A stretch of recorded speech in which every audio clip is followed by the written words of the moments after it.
Oh, no.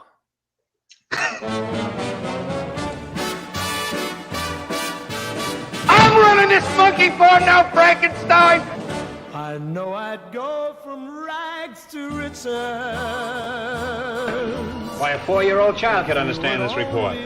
Run out and find me a 4-year-old child. I can't make head or tail out of it. Baravelli, you've got the brain of a 4-year-old boy, and I bet he was glad to get rid of it. My fate is up to you.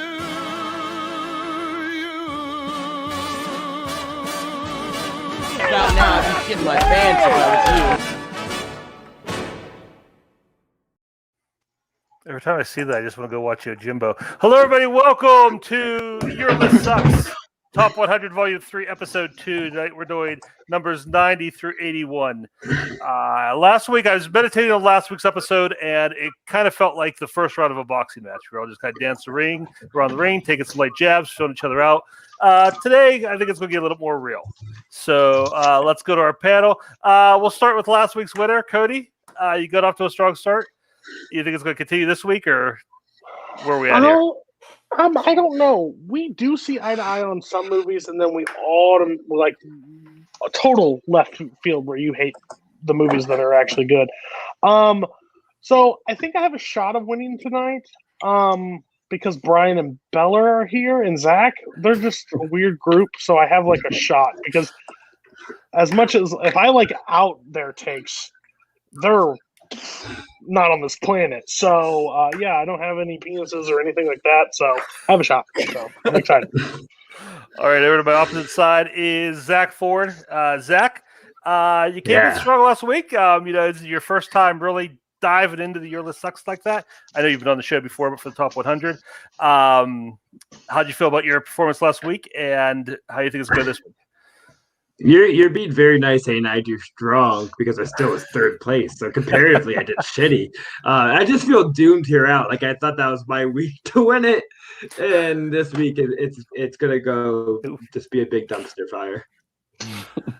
All right, down below me, Ethan. We're waiting for it to get weird, and it hasn't really gotten weird yet. Is it going to get weird this week? This week, it's not really going to get too weird. I think that this is probably my best shot at winning this week. And I think that the problem is that like the weirder stuff is the stuff I like more, so it's going to be a little bit backloaded, but we'll get there, guys. Don't worry, I promise. I gotcha. And Brian, we didn't murder each other last week. And I think any episode moving forward, we could say that's probably going to be a win. We got to take the bright side here. How do you feel about your list this week? There's a couple movies on my list this week that I think that you'll actually appreciate, but there's one in particular that's pretty much guaranteed me last place with you. So we'll see how that goes. We will see. All right, let's get into it.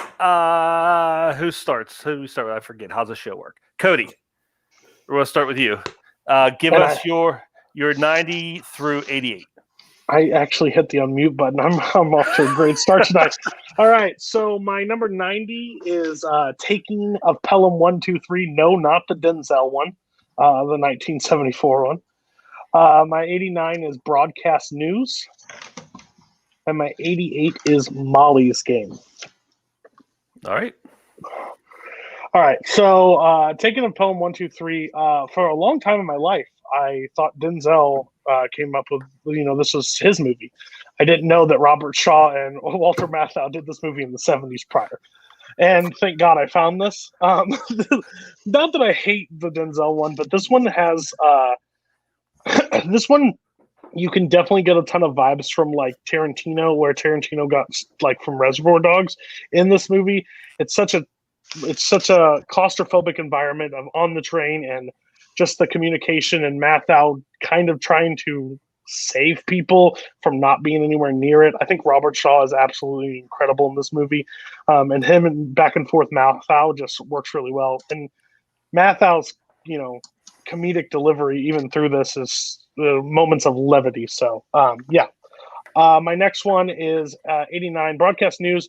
Broadcast News is one of those slow risers on my list that I watched recently. Again, I think it's really good. The dynamic of the three characters just draw me into this like news production. And I mean, it's kind of sad how much Kaleb Boatman is Albert Brooks. Like it's freaky. Like it's his favorite actor, but it makes sense because when I watch this character on screen, I'm like, damn it, Boatman, just stop sweating on camera, get it together. And just William Hurt and Holly Hunter, I think, is absolutely insane in this movie. How she didn't win the Oscar is just one of the weirdest, because Cher won it because she was Cher. I think she was fine, but this movie and just that that triangle, and like even how the ending works is like Albert Brooks is like, I hate you, like, but he wants to like still be friends with her, but she's never gonna see him like that. It's this great story. And my 88 is Molly's Game. So I absolutely love poker. Poker is one of like the most fascinating things I like to like watch and like talk about. And I'm not a Sorkin whore like the rest of these group and this community. Like I don't absolutely like die over everything he's ever written. I think he's really good. This movie just completely surprised me. I didn't hear much about it when it came out, and then I watched it like last year for the first time. And it just keeps going up. Absolutely. Just the overall just how he delivers a story, and I didn't know much about Molly Bloom before this whole thing took off, and how intricate the poker scenes are and how intense the moments are and how it just keeps going. I recommend Molly Game to anybody. I think it's a really easy watch. Okay. Number 90, Pelham 123. Yeah, I love this movie. We talked about this on the Heist episode just a couple weeks ago. I love Walter Matthau. And I love the fact that there's like two different movies going here. It's like Walter Matthau's in a Walter Matthau movie, and Robert Shaw's like this tense, gritty crime drama. And just the dynamic of that is great. I love gross 70s New York, and this movie is very gross 70s New York. That's so true. And just Shaw's great, Martin Balsam great. Just all the scenes on the train are great, and then just the whole other world in the the control room there. I love Jerry Stiller and his little part that he has, and his back and forth with Matthau. So yeah, great choice. I love this movie. Broadcast news, I just watched for the first time a couple weeks ago. And yeah, I like it. It's good. I think it is a movie. The more I watch it, would grow on me. Albert Brooks is great in it. He plays the perfect sad sack. He's like the all-time great sad sack. And like you said, just the relationship where, he loves Holly Hunter and he's angry at her and he doesn't understand why she does what she does. And, he feels betrayed, but he's still friends with her. Just the idiosyncrasies in that relationship are so great. And also, I like his relationship with John Hurt, where it's like he hates him for what he represents, but he still likes the person, which I think is really interesting. So yeah, this is one I'll probably revisit. It'll shoot up for me. I liked it, but it's one of those ones I could probably like more. And Molly's Game's a lot of fun. It's like you said, like just like that. I like movies that take you into William Hurt. Sorry, Joe. Movies that take you into a world and like kind of show you how that world works and the ins and outs of it.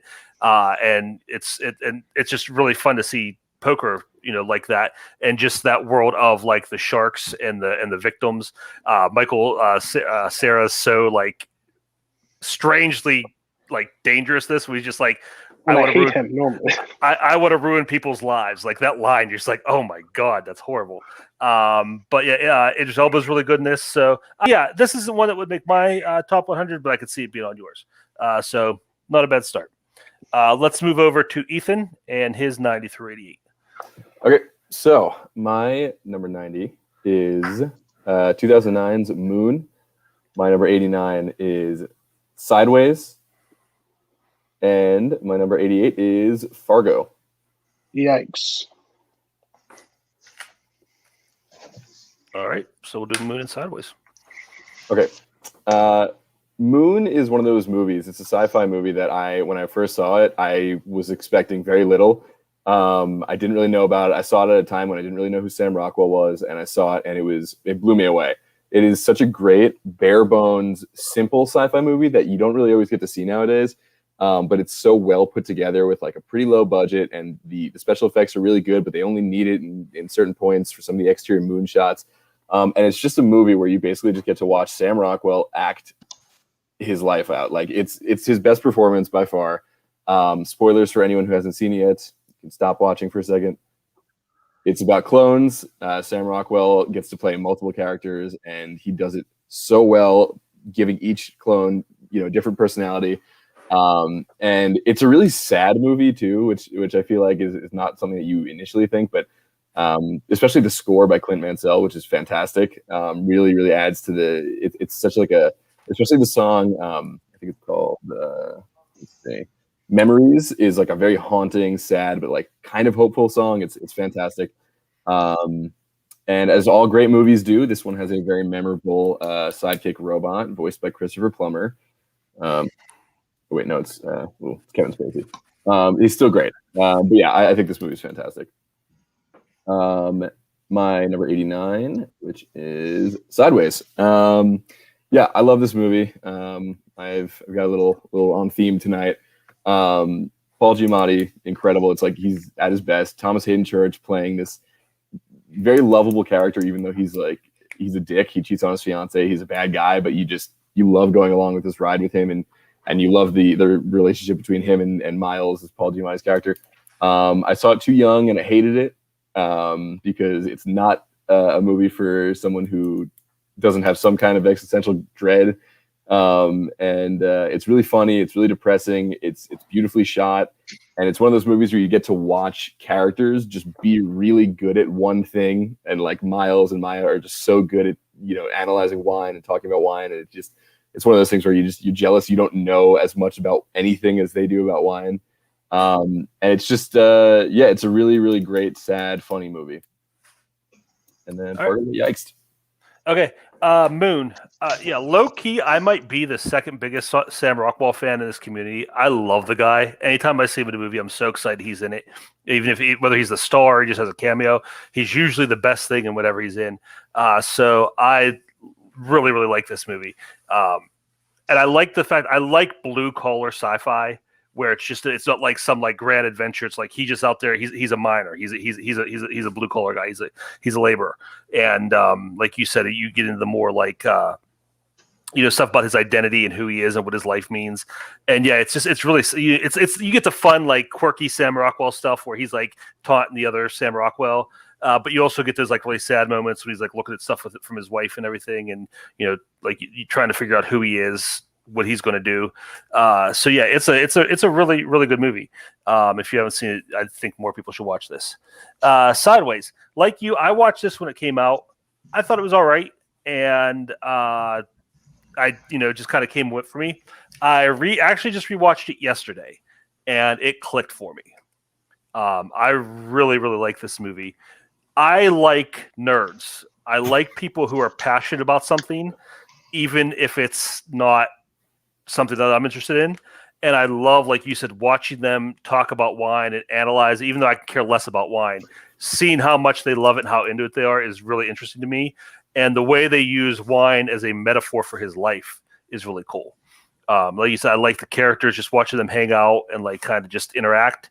And the score is really great. I love that jazzy score this movie has. It really just fits the mood and the tone of the overall thing. So this is one I'm really glad you picked because I got to rewatch it and I really enjoyed it. So way to go. Brian, your turn. Yeah, mine are far less prestigious than these guys. My number 90 is the 1982 version of Annie. My number 89 is the 1999 version of The Thomas Crown Affair. And my number 88 is Can't Hardly Wait. All right. So Annie, I've talked about on Your List Sucks before. It's just this one may be one that I'm really tainted by nostalgia for it because I watched it a ton growing up as a kid. It's just kind of your classic musical. It's got great music. It's got great performances across the board, but especially it's stolen by oh my gosh, that's my Carol Burnett. Thank you, Carol Burnett as Mrs. Hannigan, and then of course you got Tim Curry and Bernadette Peters as well. So I mean, they kind of all steal the show, but especially Carol Burnett. It's something I've always loved the music all the way throughout, and it's just a fun movie, and it's one that I have very fond memories of growing up. So this one, like I said, might be something that's affected my nostalgia, but it is what it is. 1999's Thomas Crown Affair. This is a movie that really kind of took me by surprise. I went and saw it basically based on the cast, which was, Pierce Brosnan, Rene Russo. It's got Dennis Leary in there. This was just such a charming, fun movie. I mean, it's kind of it came out in the summer of 99, when you usually have a lot of blockbusters. This was a more mature kind of movie. it's a real cat and mouse game. It's one of those things. It's like kind of a heist film, and every time you think you figured out what they're doing, they're one step ahead of you, keeping you guessing right to the end. And especially the heist scenes themselves are just really creative, and they're very fun.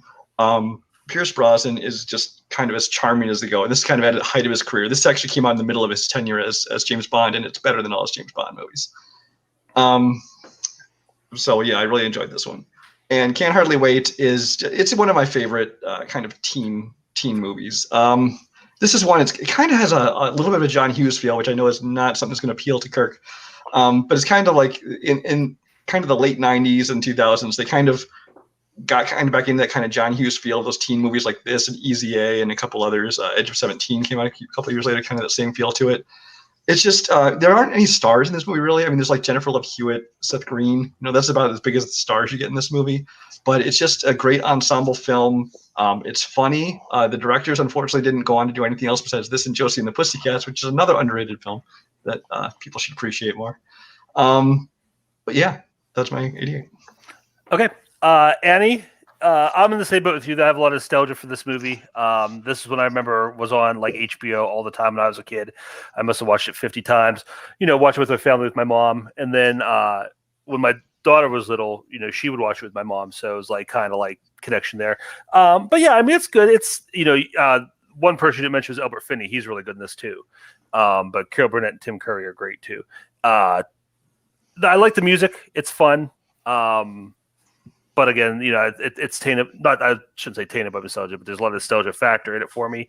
But I think it's pretty good. I mean, especially compared to the horror show that came out with Jamie Foxx. That made me appreciate this one so much more because that thing was god awful. Thomas Crown, I have not seen yet. Didn't get a chance to get around to that. I do want to check it. I would check out that one and the original. That one I think you'd actually really enjoy. But yeah, the way you sold it well, it sounds like a lot of fun. And Can't Hardly Wait's actually a movie I like. And this might be a different, you know, a nostalgia from a different part of a time in my life for me. But this one, like something me and my wife went and saw when we were dating. And for a high school party movie, it's really well done. I love the fact that you have the whole thing takes place at the house party, but all like the groups and the cliques, the different types of kids are like segmented, like they're all in their own little world, and they don't really interact too much. Yeah, it's fun. I haven't seen it in a while, so maybe it doesn't hold up. I don't know, but I have fond memories of it, and I'll say that I like it. So I'll give you a win on that one. Now we're going to go over to Zach for his 9088. Hey, okay. My number 90 is "Oh Brother, Where Art Thou?" Oh brother. Yikes. My first one, get it, baby. Okay, 89 is The Treasure of the Sierra Madre, and my number 88 is 2000's X-Men, or it's just X-Men. Yeah, thank you. That's a real Zach pick. If there ever was. All right. So for 89, The Treasure of Sierra Madre, I rewatched this in preparation for a show. It's too low. This movie rules. It could be a lot higher on this list. I think because it gets labeled as a Western when it's about gold miners in Mexico. It has like some tropes of being a Western. I mean, they shoot behind rocks, and that's the definitive thing of a Western. As long as they hide behind rocks while trying to shoot people, it's a Western. And that's great. It's always great. It always works for me. But they're not cowboys. It's a lot more of this. It's almost more of a paranoid thriller in the ways. It just jumps a lot of different genres, kind of creating its own, gold mining genre. There's not enough gold mining movies. You can see Humphrey Bogart in real like anti-hero mode and really watch him lose a shit. That's really exciting, fun to watch. Okay. And then my 88 I say this is a real Zach take because this is my only superhero movie on here, and it is 2000's X-Men. And I know that a lot of people like X2 or some of the most recent trilogy a lot more, and because they more of a team, they function as a team together. But I think what works for this, it's really almost more of a Wolverine movie than an X-Men movie. But I think that Hugh Jackman and Anna Paquin have like great, just extraordinary chemistry, and some of the rogue elements. I love the opening scene of her making out with a boyfriend and realizing her powers of draining everything is like still really frightening and holds up. There's a lot of the body horror in this is extremely exciting and thrilling and greatly designed. And there's maybe I'm more into body horror. There's another one that I think does body horror really well. That will be on my list tonight. But I for some reason, this is why you turn most. Once again, I've said before that 2000 is a big year. I will have this is my second. I'll have my third 2000 movie. So there's definitely a sense of nostalgia, but I turn this on more than any other superhero movie. Hugh Jackman just owns it, and I think he's as rawest here, which is why I appreciate it more. It's now he's less polished, and like I know what I'm doing at this point. It's a little more grit. There, X-Men. All right, it's the best. Okay.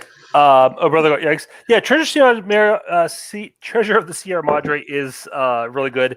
I just think it gets like overshadowed by a lot of other Houston and Bogart stuff. But I mean, it stands up. Like you said, that's what I like about it is like the whole like paranoia as like it starts out like, oh, we're gonna go strike it rich, and now we got to worry about worry about other people, worry about each other. So yeah, that's I really like Bogart. This is.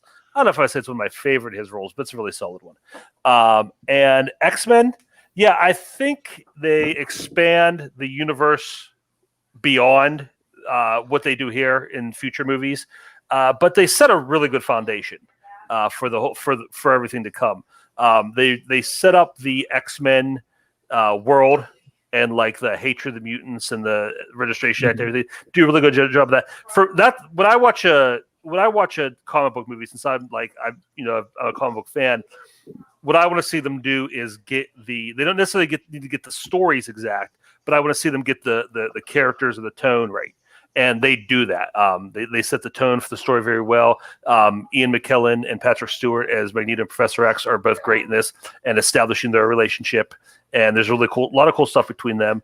And just, there's other characters. I mean, I think it suffers from you have like Toad's there, and he's really a nobody. And Sabretooth, they waste Sabretooth in this. Even Mystique at this point, I think she has like 2 lines in the whole movie. So I think the characters get better, but still, I think this movie is, like I said, it's a good foundation for everything else they build on later. But that said, now we're going to get to it. Everybody's going to get a chance to talk. We are going to go to Cody for his 87. X-Men's great. I'll just say that. Okay. My 87 is the Guardians of the Galaxy. Yikes. There. Okay, here we go. This will be fun. My 86 is total cheat. It's in YLS canon, so it's allowed to be used.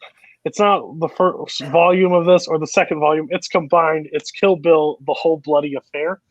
The best way I was ever be able to form to watch this. Crime is how I... Based on rules, I'll say yikes, right? Yeah, I'll also say yikes. Okay, well, I asked Koho if it was coming up, so that's good. So, yeah, we'll have to wait for that one. Man, he's great. Okay, my 85 is White Man Can't Jump. Yes, I absolutely. The only thing, and I will say this because I don't really care anymore. The greatest thing Dustin Mason ever was able to do was make me watch basketball movies. And I watched this movie, and it is absolutely fantastic. I think the dynamic between Snipes and Woody Harrelson is so much fun in this movie. I like basketball overall, so watch those two play off each other and basically con people into thinking he can't play, and to be really good at basketball. And then Rosie Perez is also super good in this movie with the whole Jeopardy angle. This movie's like, it's one of those moments that a guy like is down on his luck and doesn't know when to stop, and it's Woody Harrelson's character through the whole thing. You just want to grab him and shake him and say, "Please stop." But the comedic elements work super well through this movie for me. So yeah, 85. White Man Can Jump. Okay, this is another one I saw when it came out, and I saw it a lot. This is another big cable movie. Haven't seen it since. I was going to try and get to it for this show just to get a chance to. I remember liking it. I remember being good. Now my memory of it feels real dated, like it feels like real 90s. But the three of them were great in it. Woody Harrelson, Wesley Snipes and Rosie Perez. All three of them were just so good. And like you said, like the con, I love the scenes of the con game, just them playing other people and working their con. And just like the relationship between the two of them, it's just I understand why the two of them did like all the movies they did together, because they had really good chemistry and they worked really well together. It was fun watching them on screen. So yeah, again, this is another one. I don't know how it would hold up for me if I watch it now, but I have good memories of it. Everybody else on White Men Can't Jump. Yeah, I haven't seen it in a while, like you said, Kirk, but I also really like that movie. I mean, I remember really liking it last time I saw it. I remember it being really funny, and like, all three of them are fantastic, especially Rosie Perez. She's just like incredible in that movie. But yeah, I don't remember too much about it, but I do remember really enjoying it from when I did watch it. Yeah, I haven't seen it because mainly the title just brings up too many bad memories. In my basketball dreams, I'm a fairly tall person, but I like literally can't jump more than a half an inch, and this was what destroyed my basketball career. So I can never watch it. I'd be jealous of Woody Harrelson. I really enjoy White Men Can't Jump. I actually just rewatched it again recently, like last month, I think it was. And it's definitely, this is a movie that's a lot of fun, and most of the fun of this movie comes from, like you said, the con scenes and also the trash talk between that kind of stuff. Which is why, as it gets in the second half of the movie, it kind of loses a little steam because it gets more into the serious drama and a little bit less of the con and stuff like that. So it still loses a little bit of steam, but it's still a ton of fun. Rosie Perez, a little bit of Rosie Perez can go a long way in my book. Her voice can be like real nails and chalkboard. I think this movie just towed that line perfectly, though. I think it was good. All right, 100% agree with that. Okay, and my 84 is And Justice for All. Bummer. That, you know what that fucking means? That's a good point for me. Okay. And Justice for All is a movie that I've watched a couple times now since last year. I love just courtroom dramas. I think they're super fascinating. As Boatman describes it, it's basically a battle of like brains and to see who outcomes the outcome. But this one has like a really strong that's outside the courtroom, of the lawyers outside the, like, what they have to deal with outside of it, and they're like the strain on defending people that don't have the right to be defended, basically, or the people that are guilty and they have to just fight for them in a certain way to even get them off on stuff. I can't think of the guy's name that plays his friend that shows up as Jeffrey Tambor. I think that's it. He does an incredible scene of coming in and basically just because of a person that he got off ends up committing the act again, and it just breaks him throughout the movie. And it finally gives Al Pacino the in this movie to say what he needs to say in the courtroom. I mean, it's very big on that one courtroom scene. It's in the YLS intro, but You're Out of Order.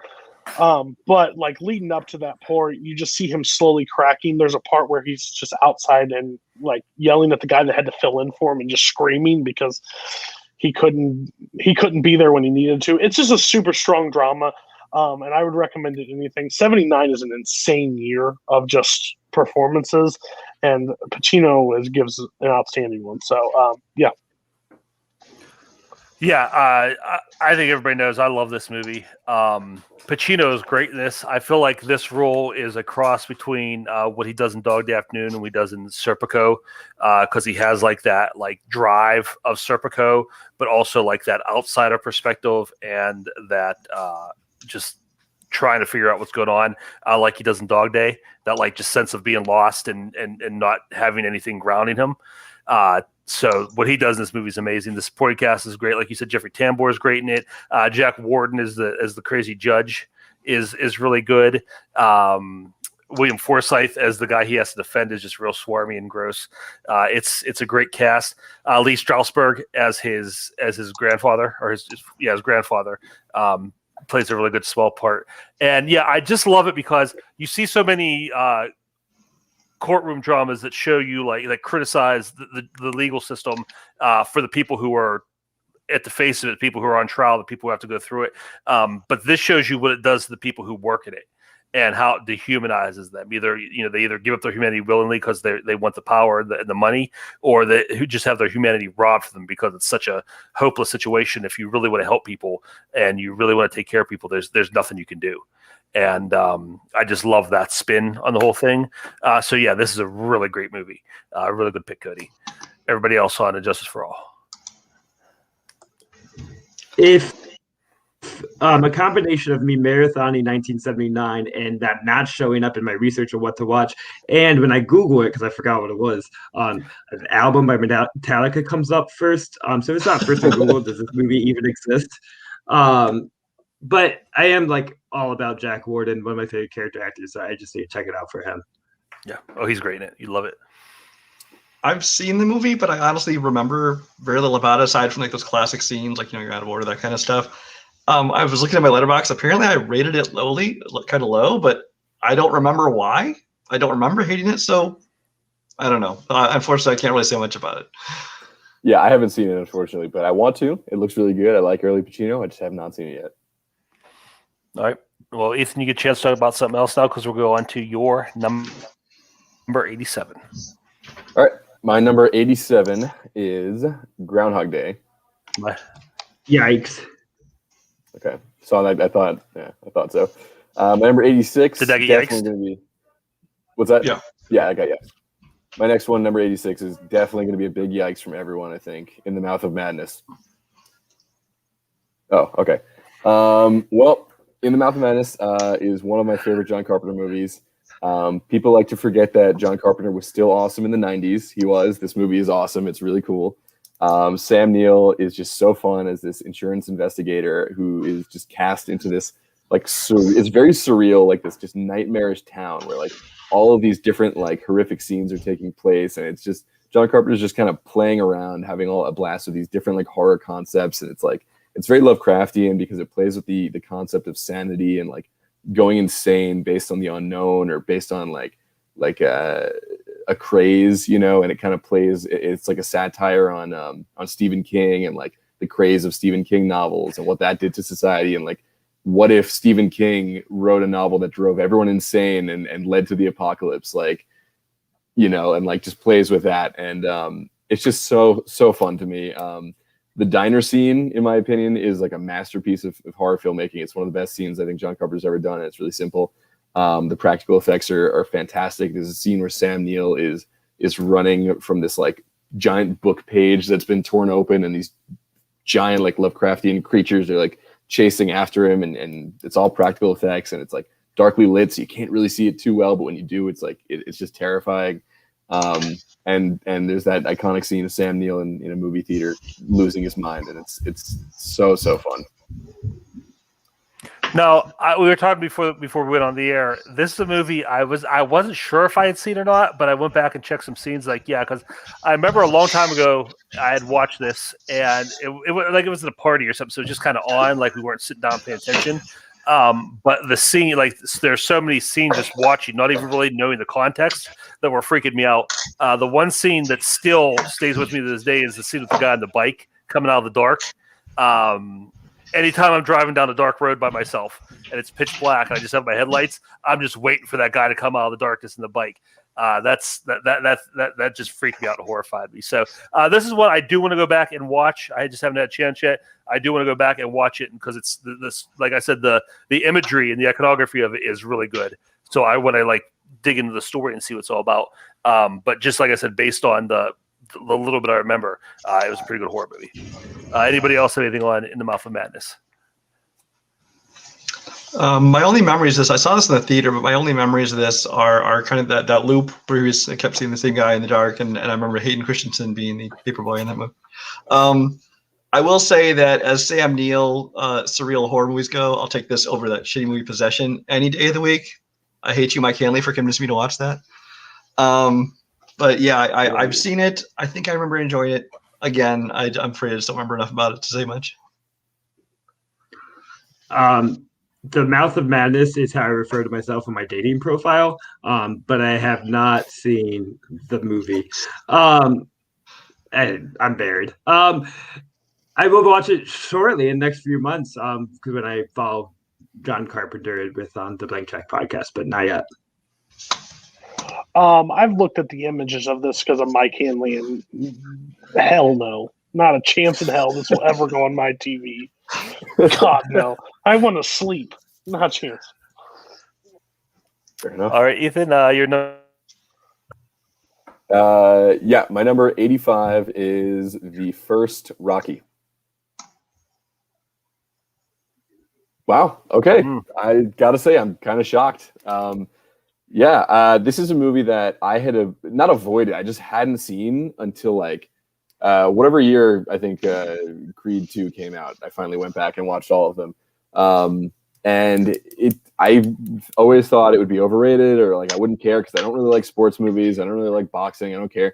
And it's just like a near perfect movie. It is like, it's so good. Stallone is so good in it before the sequels become parodies of themselves and ridiculous.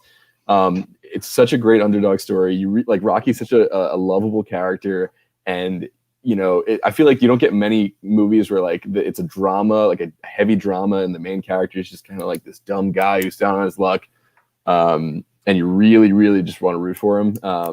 And like the decision to have him lose at the end is so fantastic because it goes with the whole theme of sorry, I was distracted by Kurt's giant cat. The having him lose in the end is like, it's the theme of like, it doesn't matter if he won or lost because he went the distance with like a champ. The only thing that does not stand up well to the test of time, if you watch this movie, is the first time Rocky and Adrian are hanging out alone at, I think it's her apartment or his apartment, and she's uncomfortable and he wants to kiss her, and he's like kind of stopping her from leaving, and then like he's like, "Oh, you want me to call you your brother? Oh, hey, Paulie." And it's like, it's meant to be endearing, but it's a little creepy now. But aside from that, it's just like a really, really uplifting, fantastic boxing drama.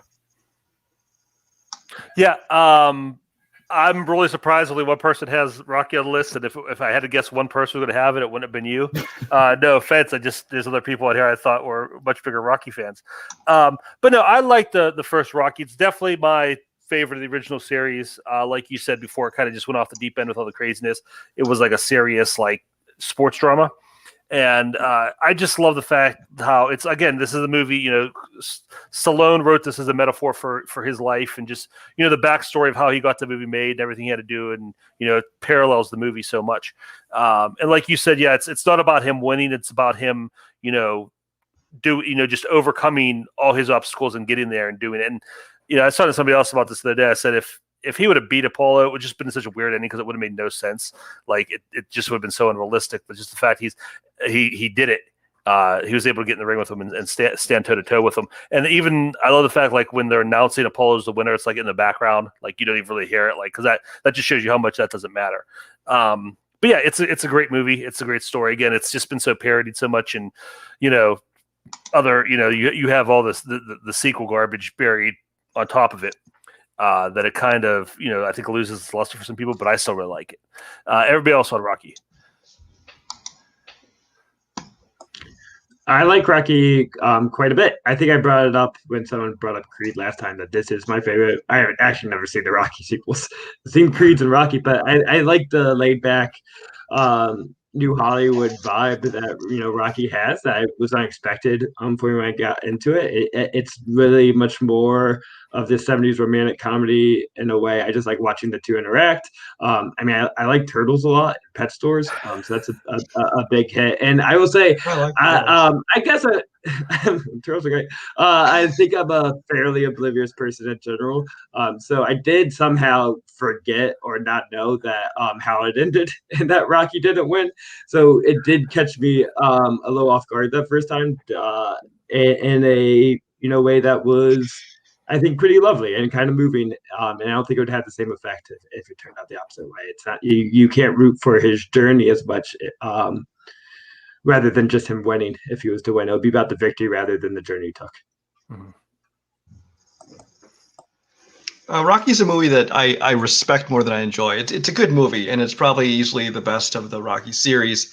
Full disclosure, if I'm going to go watch a Rocky movie, I tend to gravitate towards Rocky 4, which I know is complete shit, but just the pure cheese of it, I just enjoy it for some reason. Just the whole rah rah America thing. It's just it's one of those guilty pleasure kind of movies. But this one, like I said, it's probably the best of the series. It's a good movie. It's just not one that I go back and watch a lot. So I already put the best Rocky film on the list, and it's Creed. I still stand by it. I think Creed is the way better Rocky movie. It just is. It's a way better story. He has something to prove.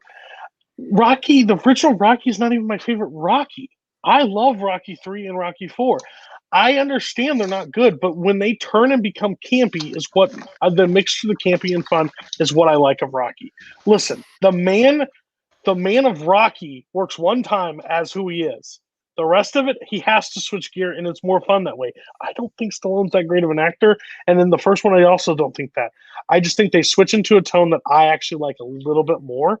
As much as I like Rocky, again, it's one of my favorite franchises ever. The first one is fine. It's not the best one for me personally.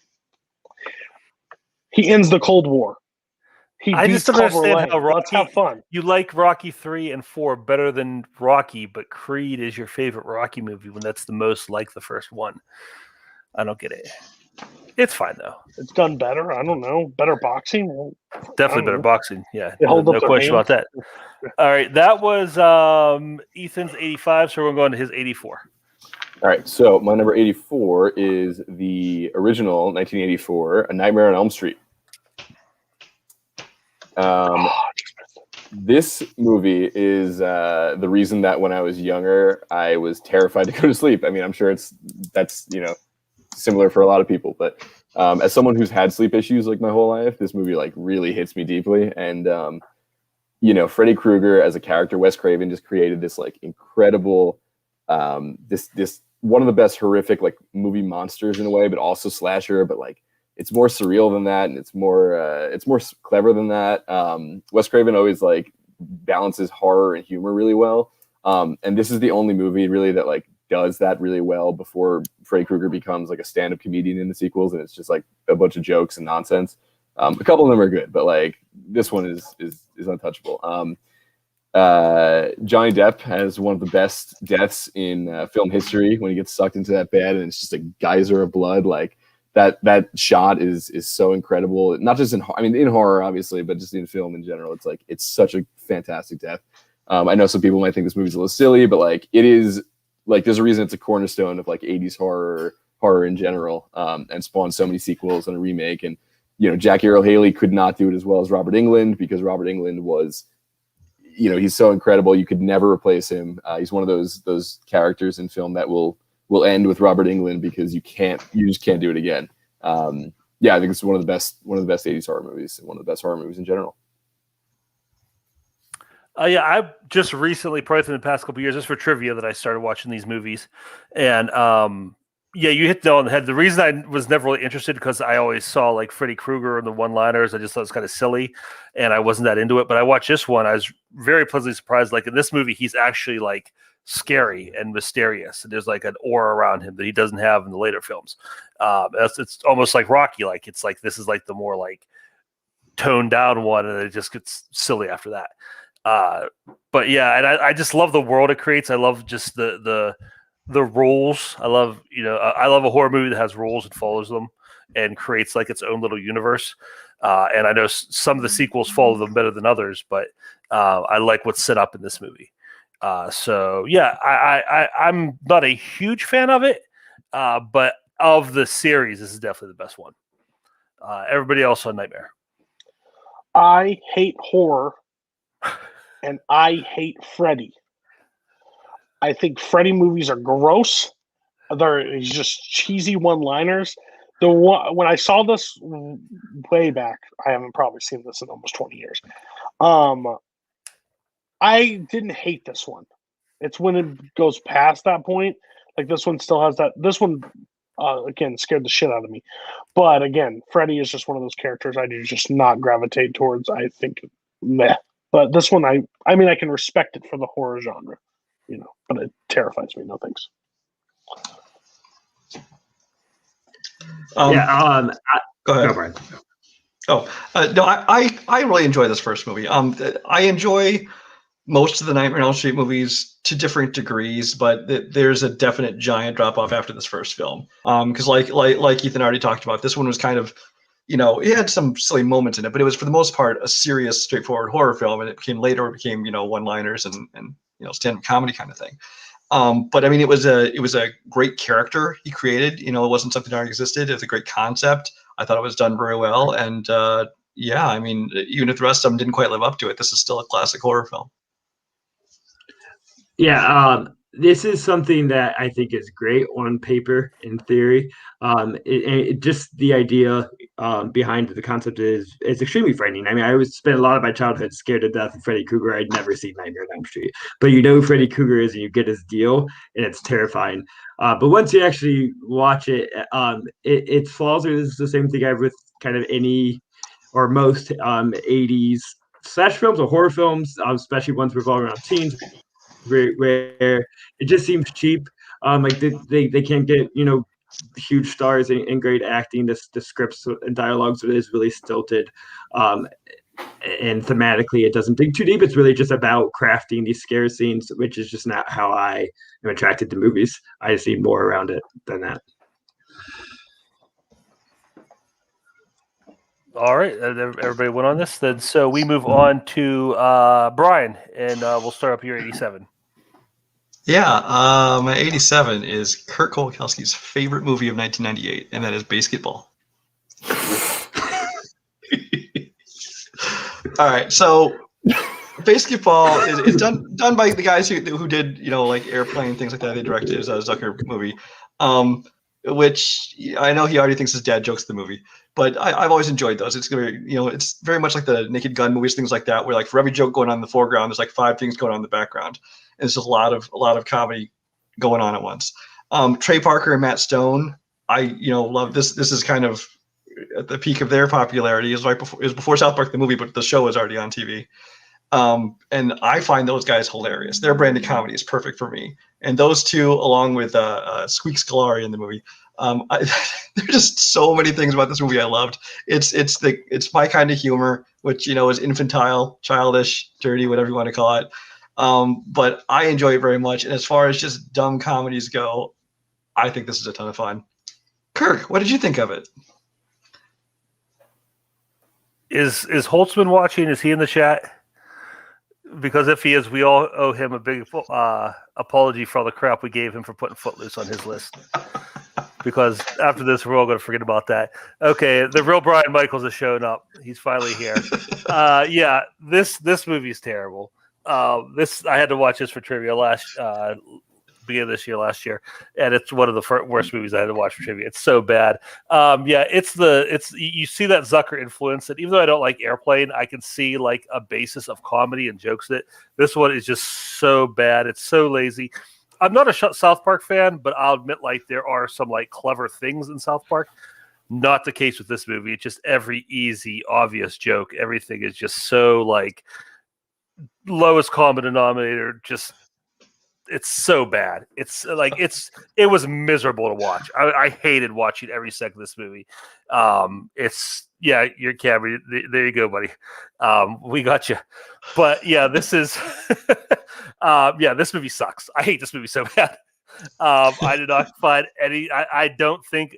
Usually when I watch comedies like this, I count the laughs. I don't think I counted any laughs in this movie. It's just the story's bad, the acting's bad. I don't care about anything happening. There's no like real heart to it. It's just awful on all levels. Everybody else on Basketball. Quickly, because I want to talk about this as little as possible. Just to clear it, no, this is not vindication for Cameron Holtzman. Cameron Holtzman had that in like the 40s, 30s range, okay, and Band Slam at 9. No vindication whatsoever. Oh, this I just always, every time I think about this movie, I think of Spence's review for it and says, "Is this what a stroke feels like?" I remember watching this probably when it came out or around the time, and I hated it then. I've never thought about revisiting this movie. I always thought in my head that this was a TV movie that was released. I didn't realize it came out or I thought I just caught it on a late channel one time, and then you brought it up. I looked it up. Nope, it's that movie. And I'm not going back to this. You have fun with it, Brian, though. This is a movie that I loved as a little kid when I was a child, like a small child. I really liked this movie. I thought it was really funny. And it's one of those movies that you love as a young person, and when you're a little older, you can understand things better. You don't even have to rewatch it to know that you were wrong, and I haven't. The only thing I can say about this movie that I think will probably still hold up is Real Big Fish playing a couple great songs in there. Beer, cover of Take On Me, I'll give him credit for that, but that's about as far as it goes. Yeah. Yeah, I also haven't seen it since I was like 12 or preteen, and haven't rewatched it because no one should rewatch if they're not a preteen. That's the crowd it's for. I'll just play it for my 7th graders and leave the room. They'll have a great time, and I'll get fired because that movie should not be played in the school. But I'm sure they'll have a great time, so at least it can live on.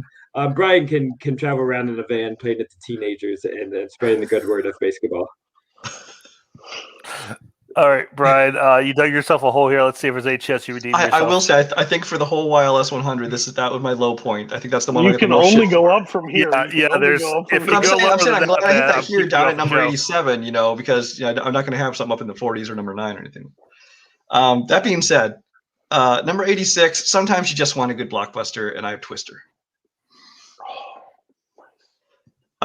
Twister is a movie. Again, it's the kind of thing you look at, and this ain't high art. This is just going in tornadoes and watching shit get ripped apart. And sometimes that's all you want. And this movie, it came out in summer of '96, like May of '96, and this gave you exactly what you wanted. I mean, just from the first trailers, you saw tornadoes, which at that point, the special effects in it were amazing because you'd never kind of seen anything look kind of so realistic. ILM kind of did this, and they really brought it to a whole new level. Everything felt real in the movie. You got Bill Paxton, the late Bill Paxton, who is great in everything he does, but he finally gets kind of a lead role here.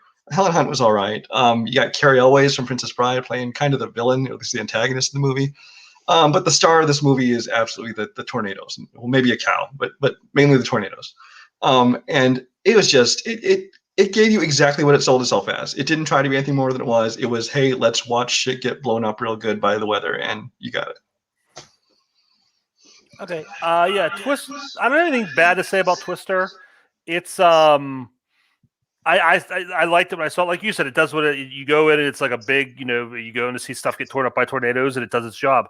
I haven't watched it since it comes out. I really have had no desire because, like you said, it does what it does and you're done with it. Now it kind of reminds me like a TNT Saturday afternoon movie, something you just put on in the background while you vacuum or take a nap. So again, I'm not going to say anything. I'm not going to say it's a bad movie, but top 100 I think is there probably some better movies, more memorable movies you could put on your list here. 86, it's still pretty low, but I mean, again, it's just. I will say you're doing yourself a disservice watching in the background on Kale because I mean, this is a movie. If you got a good sound system and stuff, it is really fun movie to watch. Especially, and I also want to mention the score by Mark Mancini. He did this and Speed and Bad Boys. The '90s, he was big in score, and he went on to do Moana and Tarzan and some stuff too. But I love the score to this movie as well. Okay, Cody's making faces at me, so he'll probably go last. Ethan or Zach, you guys can talk about Twister. Yeah, I want to say, Brian saying, let's watch shit get blown up by fill in the blank. It could be the motto of his taste and probably his whole list. But with that, I saw it in theaters as a kid. I was 6. My mom took me to shit. And I loved it then, and I have not rewatched it since because my primary memory is the Universal Studios in quotations ride, which I was all about. That's watching shit get blown up in person. Oh, yeah. So it's great. So I think I still can be caught up in the thrills. I need to revisit Twister. I'm sure I'll love it still. Oh, yeah, I also love the Universal Studios ride, Zach. Yeah, I mean, I used to really like this movie a lot. I say used to just because I haven't seen it in a long time, but I had a lot of fun rewatching this. It was one of those movies I'd turn on Stars or Showtime, and it was just halfway in I would start watching. It's really, it's a fun movie. It's a fun disaster movie. Two late great actors. You got Bill Paxton and Philip Seymour Hoffman, both just having a lot of fun in this movie, this ridiculous tornado movie. Really good effects for the time, like Brian said. But yeah, I mean, I haven't really felt the need to rewatch it in a while, but it's a fun movie to just throw on. Listen, I live in Missouri. This is a fucking horror movie, all right? Are you sure it's not Everybody- pronounced bizarre? Misery, Pronounced actually. correctly. Listen, these come around all the time. And this is not just a turn on this is so much fun. This is one of those movies that is just a spectacle to watch. And it's got what some people need in a big disaster movie. Good character actors in it. But when the F5 shows up in this movie and starts ripping through things, it is terrifying and it's so much fun. This was a late minute scratch for my list. It was on a few of them. I didn't send it, but I thought about Twister for a while because Mike Hanley. I might watch Twister tonight. That's a fantastic choice, Brian. Good job. I should have hosted this. You'd be in the lead right now. I know, right? I'll make you resubmit for this. Okay, so that was 86. What's your 85, Brian? My 85 is Spider-Man Into the Spider-Verse. If I teach people watching this nothing else, it's if you go on the show, watch all 100 movies before you do submit your list, because this is the third. We're only on 85, and this is the third movie that I'm like, if I had rewatched this before I submitted my list, it probably would be much higher on my list. Because I rewatched this and I love it even more this time. First of all, the animation style is beautiful. I mean, this is great. It's unique. It has its own look to it that you haven't really seen a whole lot in animation before. I mean, maybe in some shorts, but not in a full-length feature film. The animation, it's innovative and it's cool and it's exciting. The story is a ton of fun. I mean, I think I know Lord and Miller produced this one, and they obviously kind of there's a lot of humor in there and a lot of kind of irreverence to it, but it still respects the characters and has a lot of fun with that. Just the story about it is great. It's got a great soundtrack to it, but for me, the main thing was it was about the animation. It's you don't get to see something new that often, and this kind of introduced something really new and really fun. Okay, I have a lot of good things to say about this movie. I really enjoyed it. I'm with you. I love the animation. I love how they tried to make it look like that comic book, like 4-color kind of look to it.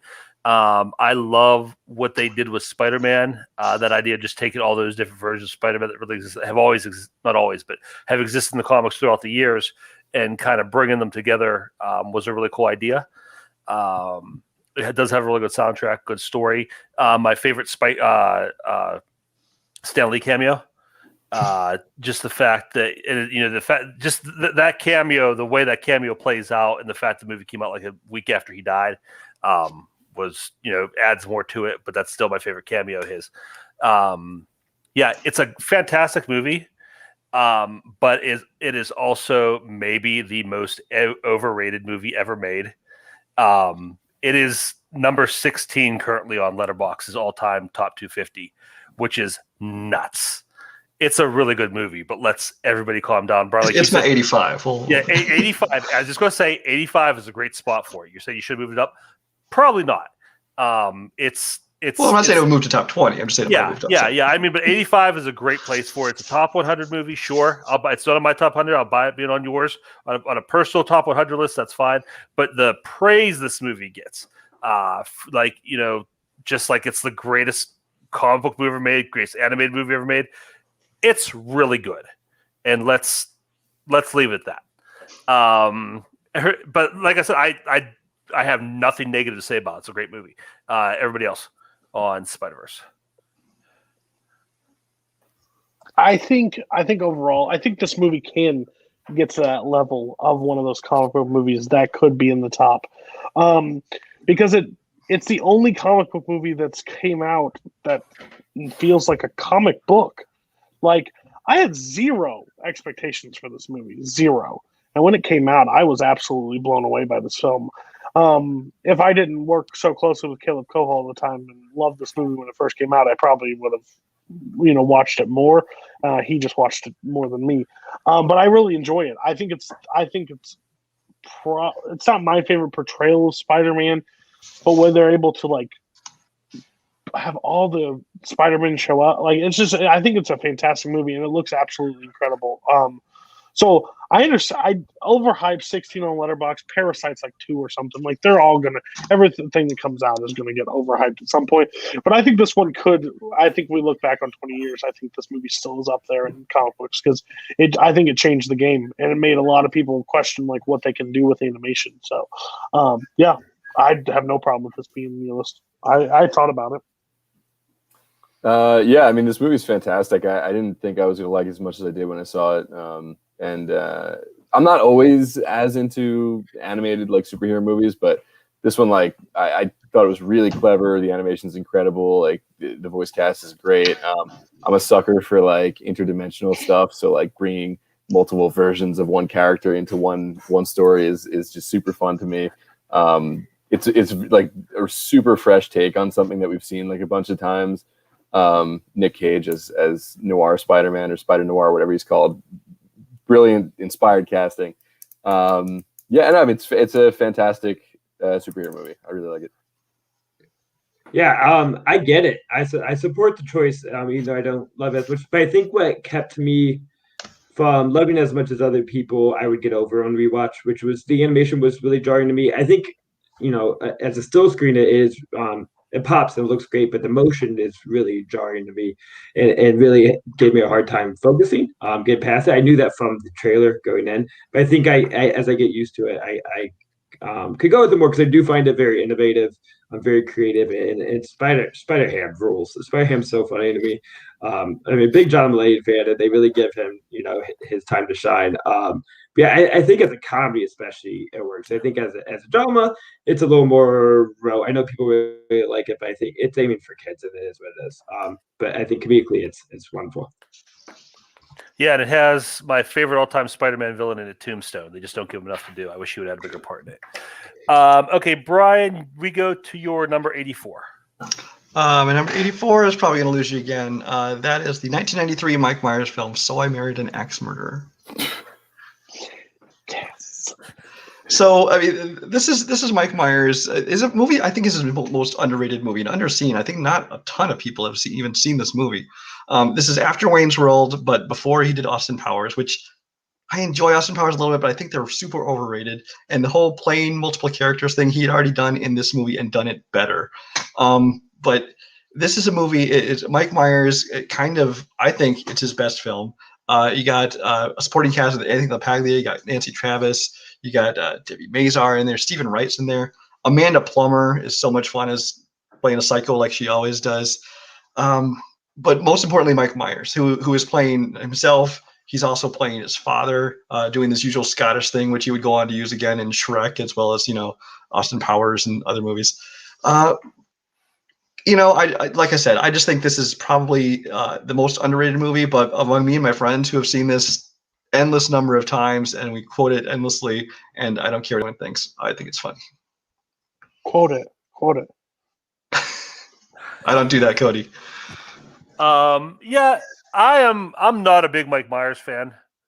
This is probably one of his most innocuous movies because he's not doing. I mean, other than playing the Scottish character, which he drove that into the ground. But the main character is he's playing just a guy himself basically, which is the best version of him when he's playing a character or doing a voice or whatever. I have no interest in it. This is one that I saw again back when it come out, like 91, 92, 93, something like that. 93. See it right there. And I get to watch it with some friends, and we liked it, we laughed, but it was just one of those ones where I just never, really went back to it. Again, I didn't hate it, but he's in general is not my style comedy. But this is, if I look through this, I would probably agree with you. This is probably his best because he's not doing. I don't like Austin Powers. I don't like Shrek. I don't like Wayne's World. I don't like any of his character stuff. So this is probably by default would be his best movie for me. You're not a Love Guru fan? What? Yeah. Oh, yeah. Sorry, I forgot that one. Everybody else on So I Married an Axe Murderer. This is definitely one of those movies that started off with a title, and there's we'll figure it out from there. Which those are the movies that makes it really hard to judge when you haven't seen it since you were a kid. Because I saw it as a kid, and I just read this title now. I'm like, of course this has to be good. That title's fucking great. I'm in, but I haven't seen it in a long time. Yeah, I haven't seen this movie since I was probably 10 years old or something. I remember watching it on TV and having fun with it, but I was also a kid, so I probably didn't understand it that much. And I feel like if I watched it again, I'd probably still enjoy it, but I don't know if I would like it that much. I definitely don't think I would say it's Mike Myers' best movie. I feel like he's got some better ones. I do like Wayne's World a lot. I do like Austin Powers. And Shrek 2 is a legitimately fantastic animated movie. You can't tell me otherwise. But yeah, I haven't seen it in recent enough years to really talk about it. My whole list is just gonna be called movies that Ethan watched as a kid. I'm sorry, Brian. So not knowing the list at all, I watched this movie yesterday, 2 days ago, for the first time. It's been recommended to me so many times because, sorry, grumpy old man. I'm sorry. I like Shrek. I like Austin Powers. I think Mike Myers does good work. Sorry, but this was a lot of fun. I did not expect to like it. I like the dad with the Scottish accent a lot more than any time he ever used the Scottish accent before. And his panic in it, even his poetry skits that he does on the stage is so funny. If you like any of the Mike Myers kind of comedy, this movie holds up, and I think it's really funny. I can't wait to revisit it.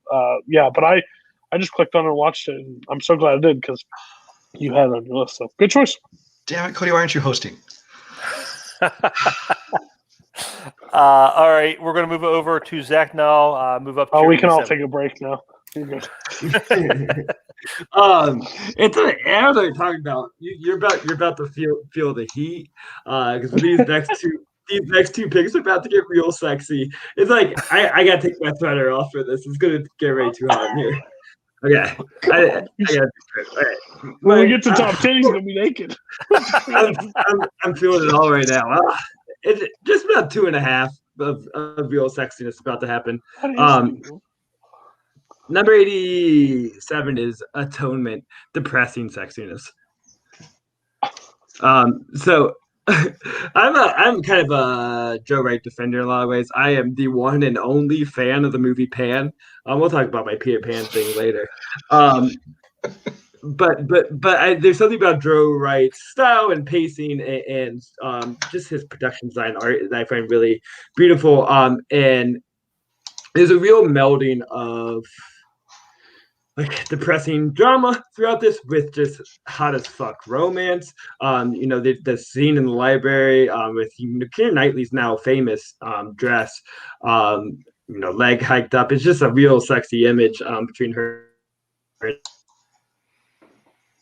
James McAvoy, which that scene is also a romantic moment, is also used as a catalyst for everything tragic to occur. So there's a real combination of the tragedy of romance and how the heat of the moment can have after effects later, even though the after effects weren't their own doing, but the lives of someone else. So but there's also his ability to direct the small amount of war from this is it kind of does the Dunkirk shot first. The Dunkirk scene in this is just absolutely beautiful on that beach and tragic. This movie just sells you on the tone pretty right away and just brings it down or deeper and deeper and more depressing, but in a way that I don't think is hard to watch because I still think he just has so much class in his film, so much elegance that helps you go through, because I don't really think this is miserableism. I also think this thematically everything is purposeful as far as the lies we tell and the effects on them, and our sins of youth and how this can go to change, have a butterfly effect on our whole future and our whole guilt that we may carry over later. I find it a really beautiful film. I think it holds up well. I for depressing as hell drama, I watch it fairly often. So great movie. Yeah, I just watched this for the first time a week or two ago. First 45 minutes, I thought I was just watching Downton Abbey. It was just all these, that era of, that thing where it seemed like they were setting up a lot of different storylines, a lot of different things going on. I thought that's what was going for it. And then it takes that, that left turn out of nowhere. You're like, oh man. But yeah, it's great. Just a young Saoirse Ronan. I think she got nominated for this as her first nomination. And she's so great. And she's so just evil. Like he's such like just seeing her play as a little kid play the bad guy is pretty crazy. But yeah, and then from there, you're right. The 5 minutes of Dunkirk we get in this movie is better than the entire Christopher Nolan Dunkirk movie. Just watch that and you're good to go. You can skip Dunkirk altogether. But that's kind of like the centerpiece of the film, at least visually. But yeah, the story's great. I love how it plays with just time and perspective and point of view and how that affects things. And I love the score is great, which I think won the Oscar, if I'm not mistaken. It won best score. I just love the music. I love how it works in the sound of the typewriter into the score, and then at the end when you realize what that represented is pretty devastating. So again, this is a new one to me, but I really liked it. Everybody else saw on Atonement. I'll make it fast. I haven't seen it. I'll make it fast. I also haven't seen it, but I really want to. I'll make it fast-ish. I've seen it.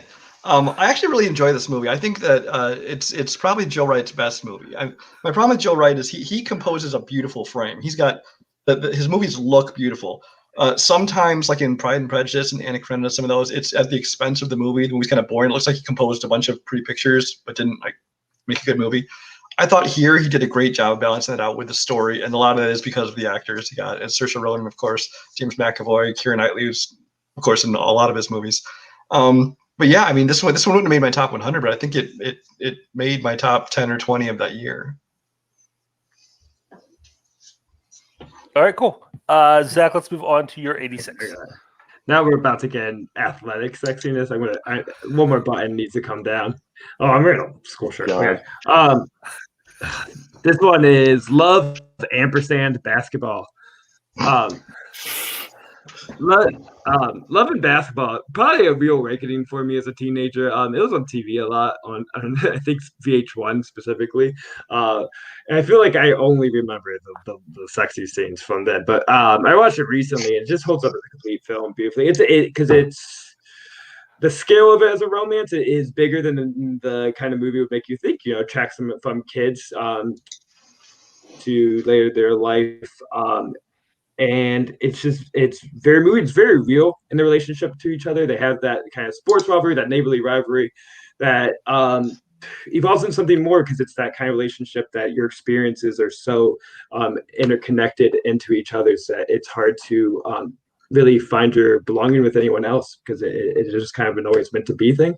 But this film just does not skimp on the sexiness between the kind of early 2000s neo soul soundtrack that is like I'm really all about, especially in the one sex scene they use Maxwell's cover of I'm blanking on the name of the song, but it's a Kate Bush song, Wuthering Heights.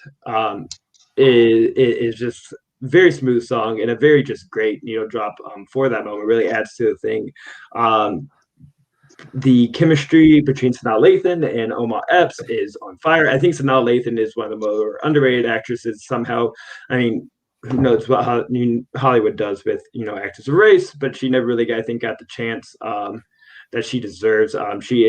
She's very magnetic in this movie, and I think a lightning bolt as a movie star. And I would have wished that she would have had more opportunity after that. But it's just perfect casting for her. And the basketball is also pretty good. I mean, it doesn't revolve around that, but it's still exciting to watch. I just mad that I never got to live my dream of making out while playing basketball with someone one day. Add it to the drinking game every time Zach says sexy or sexiness.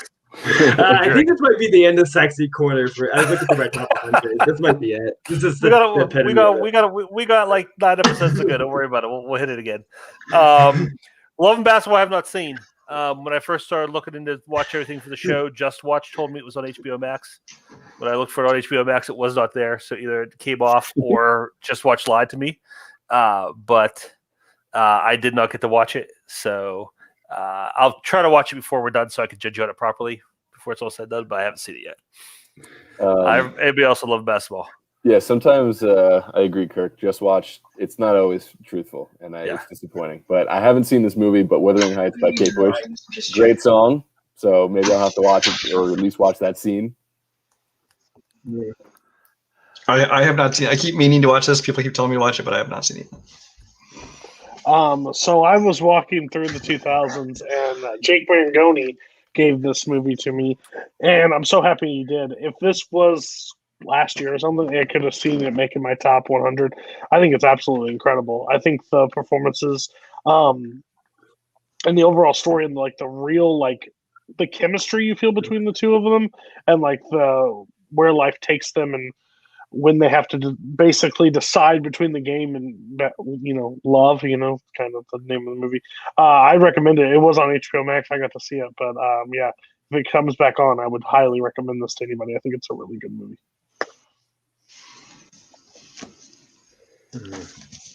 Yeah. So, Cody, what's your next one? Yeah, so my next one is it's going to tone it down a little bit. And some levels of sexiness too, but not in the way you want. My next one is Phoenix. This is German film, was not 2006. What is that? From 2015. We'll go with that. Koho, you're fired. It was nominated for Best Foreign Language Film for the 2015 Oscars. And it's kind of really hard to talk about, I literally just watched it yesterday. But it gets thrown off as being Hitchcockian, which sometimes can be used too broadly, because Hitchcockian can mean a number of things. What it really means is it has a lot, especially tonally, with Vertigo, which is my favorite Hitchcock movie. I think it's just the tone of mysteriousness without there actually being a real true mystery at hand. You kind of know all the cards that you're handed to, but there's just such this level of tension, almost waiting for the characters to figure out the mystery, whether you know it or not, waiting for things to kind of unveil itself, that sits over this whole movie, that adding this tension, adding this, suspense to this kind of tragic story. It is a post World War II movie, a post-Holocaust movie of a woman returning back to Berlin after she survived a concentration camp to kind of find her husband, and in finding out kind of what led up to her being sent to the Holocaust, and meeting her husband, who is then using her. He does not recognize her because she's undergone facial surgery. That's hence the name Phoenix. She is re-rising again. So he doesn't recognize her, but he's like, you look similar enough that I'm going to disguise you as my wife so I can get her inheritance. So this level of betrayal, and her kind of knowing her truth, hiding from him, but her also having to act like herself. It's that weird layer. Like, she knows herself, but her husband's asking her to pretend to be someone she already is. The complications and the thematic complexity is just very intriguing in a way that I'm just not intelligent enough to describe very accurately or articulately. Maybe on my 100th watch, I have a better thesis of what this movie is trying to say about identity and love. But the main takeaway of this is, the final scene is what often gets known as the main takeaway. It is heartbreaking. It's like the best light bulb moment that you'll ever see on screen, purely done through song and facial acting.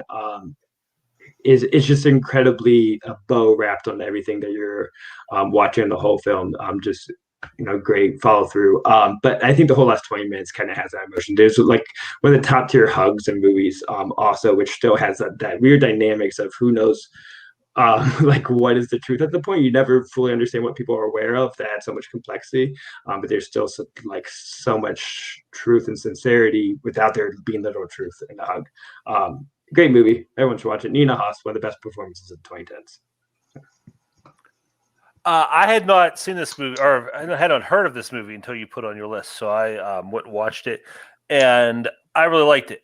I like movies about the aftermath of the Holocaust and the toll that took on people, like individual stories. And this is a really interesting take on, like you said, she comes out and she's been disfigured, she gets repaired. So she has that, and then she's done with that, and then the rejection of her husband and find out the betrayal of her husband, and just her. It's so depressing because just what she's willing to endure, just because she wants to be close to her husband, she's willing to go along with the charade, and this continuation of the betrayal that she's endured, just because she so desperately wants to be with him. And then just that ending. Like when I first watched it, I didn't like the ending because I was really hoping for that gotcha moment, and you don't really get that. But the more I thought about it, the more I did like it. I liked the way it played out. How you're just kind of left with that. And I know why you're looking at me like that, Zach. I see why you say you do. It is, but it's not like you really don't see him get his. You know what I mean? And that's what you're rooting for. You're rooting against that guy so hard the whole time. But the more I process, like, yeah, okay, I see, I get it. But yeah, it's just a really good like post World War II period piece too. Just like the look of it, the way it's shot, and just that image of like devastated Germany. Yeah, really solid movie. I'd recommend it. Anybody else seen this one? I saw the 2006 version. I didn't get to see the 2015 version. It was a mess up. I'm sorry. No, I haven't seen it. Sorry. I haven't seen it either, but it sounds great, and I'm really interested in watching it. I also like post-Holocaust movies and stuff like that, so I'll definitely be checking it out. I have not seen it, and for me, when you compare it to Vertigo, it kills my interest in it. So, because I don't like Vertigo. I'm not a big Vertigo fan, but I like this movie. Zach, have you ever seen The Debt? I don't think so. But my memory. Check that out. I was thinking that too, Kirk. Yeah, check that out. You probably like it. All right, what is your 84, Zach? Just before I want to say, on Letterboxd, when you search Phoenix 2006 is like the 9th one that shows up. Yet that's the one that Koho goes with. He's about to wage war. Okay, my number, whatever, 84. This is where it all goes downhill. If I was with the right group, this could go completely opposite. But I know I'm with completely the wrong group. Ethan's my only hope. I'm hoping for a yikes. Please God, have a yikes on that. It's alone. My number 84 is Magnolia. Damn it, motherfucker. Yeah, no way. Okay. Magnolia is really polarizing. You have the lover-hate relationship, and I get it. But the reason people hate it is, in a lot of ways, why I love it. I think it goes for broke. The melodrama, the emotions aren't high. That's the point of the film. It's all so elevated, so high-strung in its way. It's an elevated reality, but in a way that I still find moving and just always engaging. And even just from a performance level, watching people just go like 180 miles per hour is exhilarating in a way. But also the other elements that I think people will hate is kind of the weirdness and the magical realism, which I think is easily explainable. And I think that's a bad excuse not like the movie because a lot of the movie is built around the idea of the plagues. And so, frogs falling from the skies or everything else is all kind of that, our sins coming to be punished for, which is one of the main themes of the movie. He's just making it a little more, honestly, it's a little more hammer in the head than anything. People find it too confusing. But I think it makes it pretty literal by actually having literal frogs rain down on us. Punch Drunk Love might actually be my favorite Paul Thomas Anderson movie, but I just kind of left off the list. It's been a long while since I see it. But this one, I think just by the gutsiness they had to go for this on his third film, this is really like his first like blank check after Boogie Nights. It is brave, and I think there is a timelessness to the art of it. There's always gonna be people that can appreciate the hustle in a way. There's gonna be people that are so taken back from it that never feel a vibe, which is everyone else on this panel. Magnolia, it's great. Yeah, you love it, you hate it. I definitely hate it. I watched this for the first time just a couple years ago, and it's one of those movies like I always wanted to watch because I really like Boogie Nights, and I was like, oh, I want to see what he follows it up with. I don't think there's necessarily anything wrong with his direction. I don't mind the tone. Like the magical, like it's that kind of stuff's fun to me. What kills me is just it's soap opera level of melodrama, to the point where it's so overdone that I can't even connect with it. And some of the performances in this movie are awful. Julianne Moore, I don't know what she's doing. Like, she is like a soap opera actress in this. She's terrible. Like, anytime she's on screen, I'm like, I cannot believe this is a professional actress. She is just bad. Just really, really, really, really bad.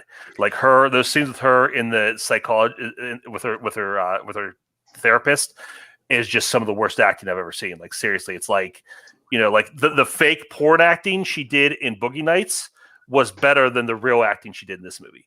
It's just, I cannot express how awful she is in this. Tom Cruise's performance is so incredibly overrated. He's just like Tom Cruise variant number 3, and then he cries at the end. And that warrants a nomination somehow. Like he does nothing special or unique in this movie at all.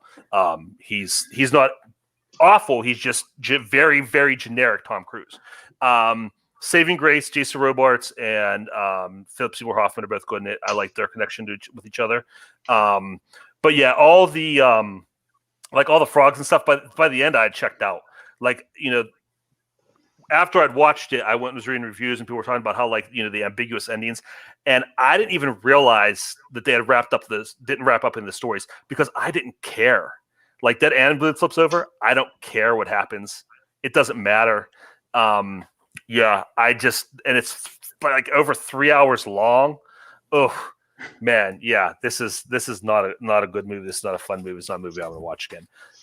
Everybody else on Magnolia. Sorry, go ahead, Brian. I was gonna say I would be willing to completely write this off as just one of those movies that's not for me. Paul Thomas Anderson, I don't like a lot of his stuff. A couple of them I do. This I would just be able to say not for me.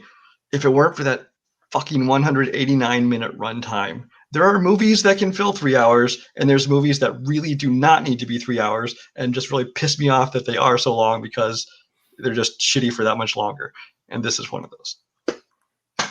That's all I have to say because I don't really remember much more about it. Zach, I'm hurt that you think that I didn't have your back on this one because I haven't seen it. This is I think that when I finally do watch this, I'll love it, and I'll get back to you on that. I will message you. I'll be like, hey, I watched Magnolia. I loved it. It's one of 2 PTA movies that I haven't seen, and not because I haven't wanted to. I just forget to, and then if I'm in the mood to watch a movie, I'm like, I don't really have 3 hours. I have to plan that, So I will watch it. I probably will like it, and I will tell you about it because I like PTA a lot, and yeah, I'll probably be on your side. Listen, I don't wish harm on anybody in this community ever, but there's a bastard walking around here that put this on Full Metal list way back. I don't know who it was. I wanted to throat punch that person so bad when I got done with this movie. The amount of notes I have on this computer about Magnolia, just to be ready to play Brooklyn and Malcolm in trivia. And not have to answer one question about Magnolia makes me want to jump off a roof every time I think about this movie. And to think about the praise that it gets. Now I've watched some PTA films. I'm in the camp that if your last name's Anderson, don't show up to Hollywood because I'm not a fan of you as a director. But this is just awful. This is awful. And now somebody told me the other day, give it another shot. I don't have 3 other. You're going to look back in your life and be like, what did you spend the time doing? I'm not going to say that I watched Magnolia twice. That's something that's never going to be said out of my mouth. So I'm glad the PTA fanboys, you might want to message the rest of your PTA fan club and say, hey, they're bullying us tonight, but this is shit. Stop watching it. Go watch Boogie Nights. Boogie Nights is insane that it came from the same person. Or Hard 8. Those 2 movies are crazy that this is the person that produced those. Or There Will Be Blood. I even like that one. Crazy. No, thank you. Definitely is low point. Okay, so that's everybody's through their 84s. We're going to do the speed round now. Cody, it was Michael Wood. Put that on the list. Oh, well, your internet sucks too. And was he the one that said that offensive thing in the wars? I don't know. Okay, we'll move on. You're number 83, Cody. My 80. Oh, it's me? Okay. My 83 has. I have problems. I'm going to admit to this. Some people pick explosions. Some people pick giant penises that ejaculate. Some people pick this Irish animation that is on there. I picked Prisoners for 83. I'm I watched it today and I had a damn good time. And I sat at the end, I'm like, this is my 83rd favorite film. What does that say about me? I think Denis Villeneuve is one of those directors that probably shouldn't work for me. Probably shouldn't, because he's a little outside the box, and I think he gets overpraised. But the man just hits. And this movie hits so hard for me. It is... Paul said something really interesting a few weeks ago on the show, that Robert Downey Jr. is Iron Man of what we missed out because he played Iron Man so much and we didn't get the movies that he was making prior to that. And this is what I think about Hugh Jackman. If he never accepted the role of Wolverine, like what kind of different roles would we see because of how many times it took him out of things? Prisoner is one of those things that I think is just, it is bone chilling. I don't suffer from anxiety or panic attacks, but this movie gives it to me. Like, this movie is like, I think it's insane. The acting performances, the steps a father will take, basically, is how I put it, that he was not going to accept that we're looking into this, we're investigating this. I know what I know and I'm going for it. Yeah, but there's a lot of problems having this on my list. I know it's not the most rewatchable, but man, it is a gripping film. I think it's incredible. Yeah, what could have been if Drew Gray Scott didn't break his leg or whatever happened to him. But yeah, this is a good movie. And I'm right there with you. Like, this is really shows you the range that he has, and that Jackman has. And that scene with him and Paul Dano, like when he has him locked up and he's just trying to figure it out. And just that idea, like you said, like, just being a dad, you identify that, like, him wanting something. And it becomes, at that point, it's like, okay, does he want to punish the person who did this, or does he just want to punish somebody? Like when he grabs him and pulls him down to the floor and he says that line to him, and he said, "What did you say to me?" Because he knows he heard it correctly, but everybody else thinks he's nuts. And it's just like... and it's so frustrating. And Dano plays so great because you just don't know, like, you really can't tell, which way he's going with it, and you feel Jackman's frustration, and what's he going to do. But yeah, it's again, it's not a movie that I would necessarily put on my top 100, but it's one of those ones where I could totally respect it being on your list. Everybody else, Prisoners. Yeah, I mean, I love Denis Villeneuve. I love pretty much all of his movies. I haven't seen like a couple of the earlier ones, like Incendies, but Prisoners is so good. I remember seeing this in theaters and just being like blown away. Jake Gyllenhaal gives like one of the best performances he's ever given. Like you said, Hugh Jackman finally gets to show some other stuff besides playing Wolverine. Yeah, it's super well directed. It's so tense. It's really dark and like upsetting and long, but it's like the kind of movie that should be long because you're going along for this like really sad, dark story, and you're just kind of in, and you just kind of want to break yourself down throughout it. And yeah, it's like a really great thriller. Paul Dano, incredible. It's a great movie. This is a movie that I think is an excellent movie. I think it's very well done. It's another one of those, I don't know how often I'd ever watch it again, just because, I mean, it's disturbing. It's a little, it's not the kind of thing you're like, ooh, let's sit down and watch this movie. It'll be fun, because it's not that kind of movie. But the performance is great across the board.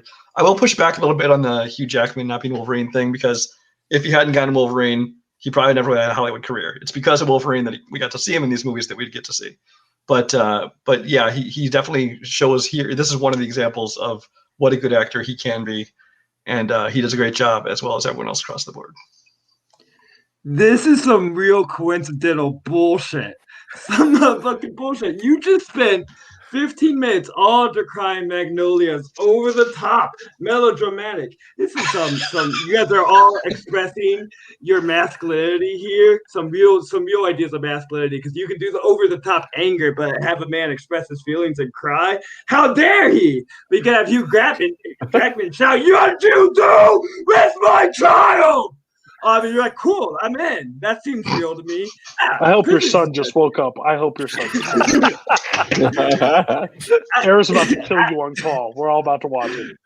I'm waiting for someone to pull up There Will Be Blood so I can do I abandoned my child and then do a Will Make Up. Like I'm right here. But Prisoners is good. I have nothing against it. I'm just done with your bullshit. 2 weeks in, you're already done. This is a fun series. All right, Ethan, hit us up with your 83. Okay, so my number 83, which I am almost embarrassed that it's so low, but it happened how it happened. It is Halloween, John Carpenter's 1978 Halloween. What's that? Rob Zombie's Halloween? No, and I will talk about why it's not Rob Zombie's Halloween. Halloween is like the iconic slasher movie. It's the reason I love Halloween. It's like the holiday of Halloween. It's the reason that I love horror movies. It's so simple. It's so like perfect in its simplicity, and that's why it's so great. John Carpenter, this wasn't his first movie. I think the first one was like Dark Star or something, but this one is like the one he's remembered for, and he almost invented a genre. I know there were other similar types of movies, but he really kind of created this. Michael Myers is one of the best horror villains of all time because of how simple he is as a character. He is pure evil. Like there's no motivation. There's no traumatic backstory. As a child, he is evil. He kills people. He goes away. He escapes later on, and he kills more people because he is evil. He is credited as the Shape because that's all he is. He's a murderous shape, a force of evil in nature. It's such a cool idea for a character, and it hasn't really been done much since. It's actually like people don't talk about enough that this was like an indie movie when it came out. It's like super low budget. It was shot really well. There's a lot of really cool tracking shots, a lot of really interesting things like framing through car windows and stuff. It's like almost artistic in a lot of ways. And obviously like the score, it's like the best horror film score of all time. The opening of the movie, I mean, the intro is just a pumpkin, a jack-o'-lantern with that incredible score. And you're just slowly zooming in with the cast list, and that great song is playing, and you're just like zooming in on this jack-o'-lantern, and you just know what type of movie you're in for. You're in for like a horror ride. Donald Pleasance as Sam Loomis, incredible. Jamie Lee Curtis, we have this movie to thank for her career. It's too low on my list. I will admit that. I don't know what happened. It ended up where it did. This is a perfect horror movie. It's awesome. I love it. Yeah, this one I actually watched at the same time. I think somebody put 80s horror on the wheel against me. I forget who it was, but might have been Blockbuster. This is 1978, so then never mind. Yeah, maybe just horror. I don't know. Yeah, but anyway, I watched this and Nightmare at the same time. For the first time. This one I think just suffered from overhype for me because for all my life I've been hearing everything you said about it. And I watch it, and there was like a thing like it does, it looks great. It's shot great. It's a well-made movie, especially like for that like gritty like 70s horror, like low budget horror. It's a great looking movie. The score is great. I do love like the Halloween setting, even though like you can kind of tell it's like California standing in for Indiana, and there's certain things that you're like, no, that's not Indiana. But for me, it's I can't get into Michael Myers as a character. I just feel like the whole idea of like there's no motivation, there's nothing there, like that to me is not very interesting. And that whole speech that Donald Pleasance give just doesn't feel earned to me. Like it sounds like it's real sinister when you listen to it, but just doesn't feel earned. And dude's not great with that knife. Like he struggles to get the kill shots, especially on the main characters. And if you have like a coat hanger or a knitting needle or any pointed object, you can take him out of commission long enough to get away from him. Like I watch this movie, it's like just poke him and he'll go down and run down the block and he'll never catch you. She stabs him in the eye. So yeah, I mean, again, it just really suffers from overhype for me. I think if I'd gone in fresh, I probably enjoy it a lot more. But just a lifetime of hype of this movie is kind of knocked down a couple pegs. I don't think it's terrible. I just don't enjoy it as much as a lot of other people do. Everybody else on Halloween. I mean, he hasn't said shit bad about mine, so you got to find the medium there, Michael. This is going great for me tonight. This is my favorite horror movie of all time. It is. I just am not a horror guy. I've battled with putting it on there. But I think this one is. I like this one, and I even like the one that they just came out with. It brought it back for me. But yeah, this one has got just that score, that simplistic horror, just chase down like him popping up, that mask. It works for me. It scares the shit out of me. It doesn't overdo it with jump scares for me. It's just I think it's one of the perfect horror movies out there, and I wish I could have put it on my list, but yeah, as the non-horror guy, there's no chance I couldn't. But yeah, it's my favorite one. I forgot we were speaking at this point. I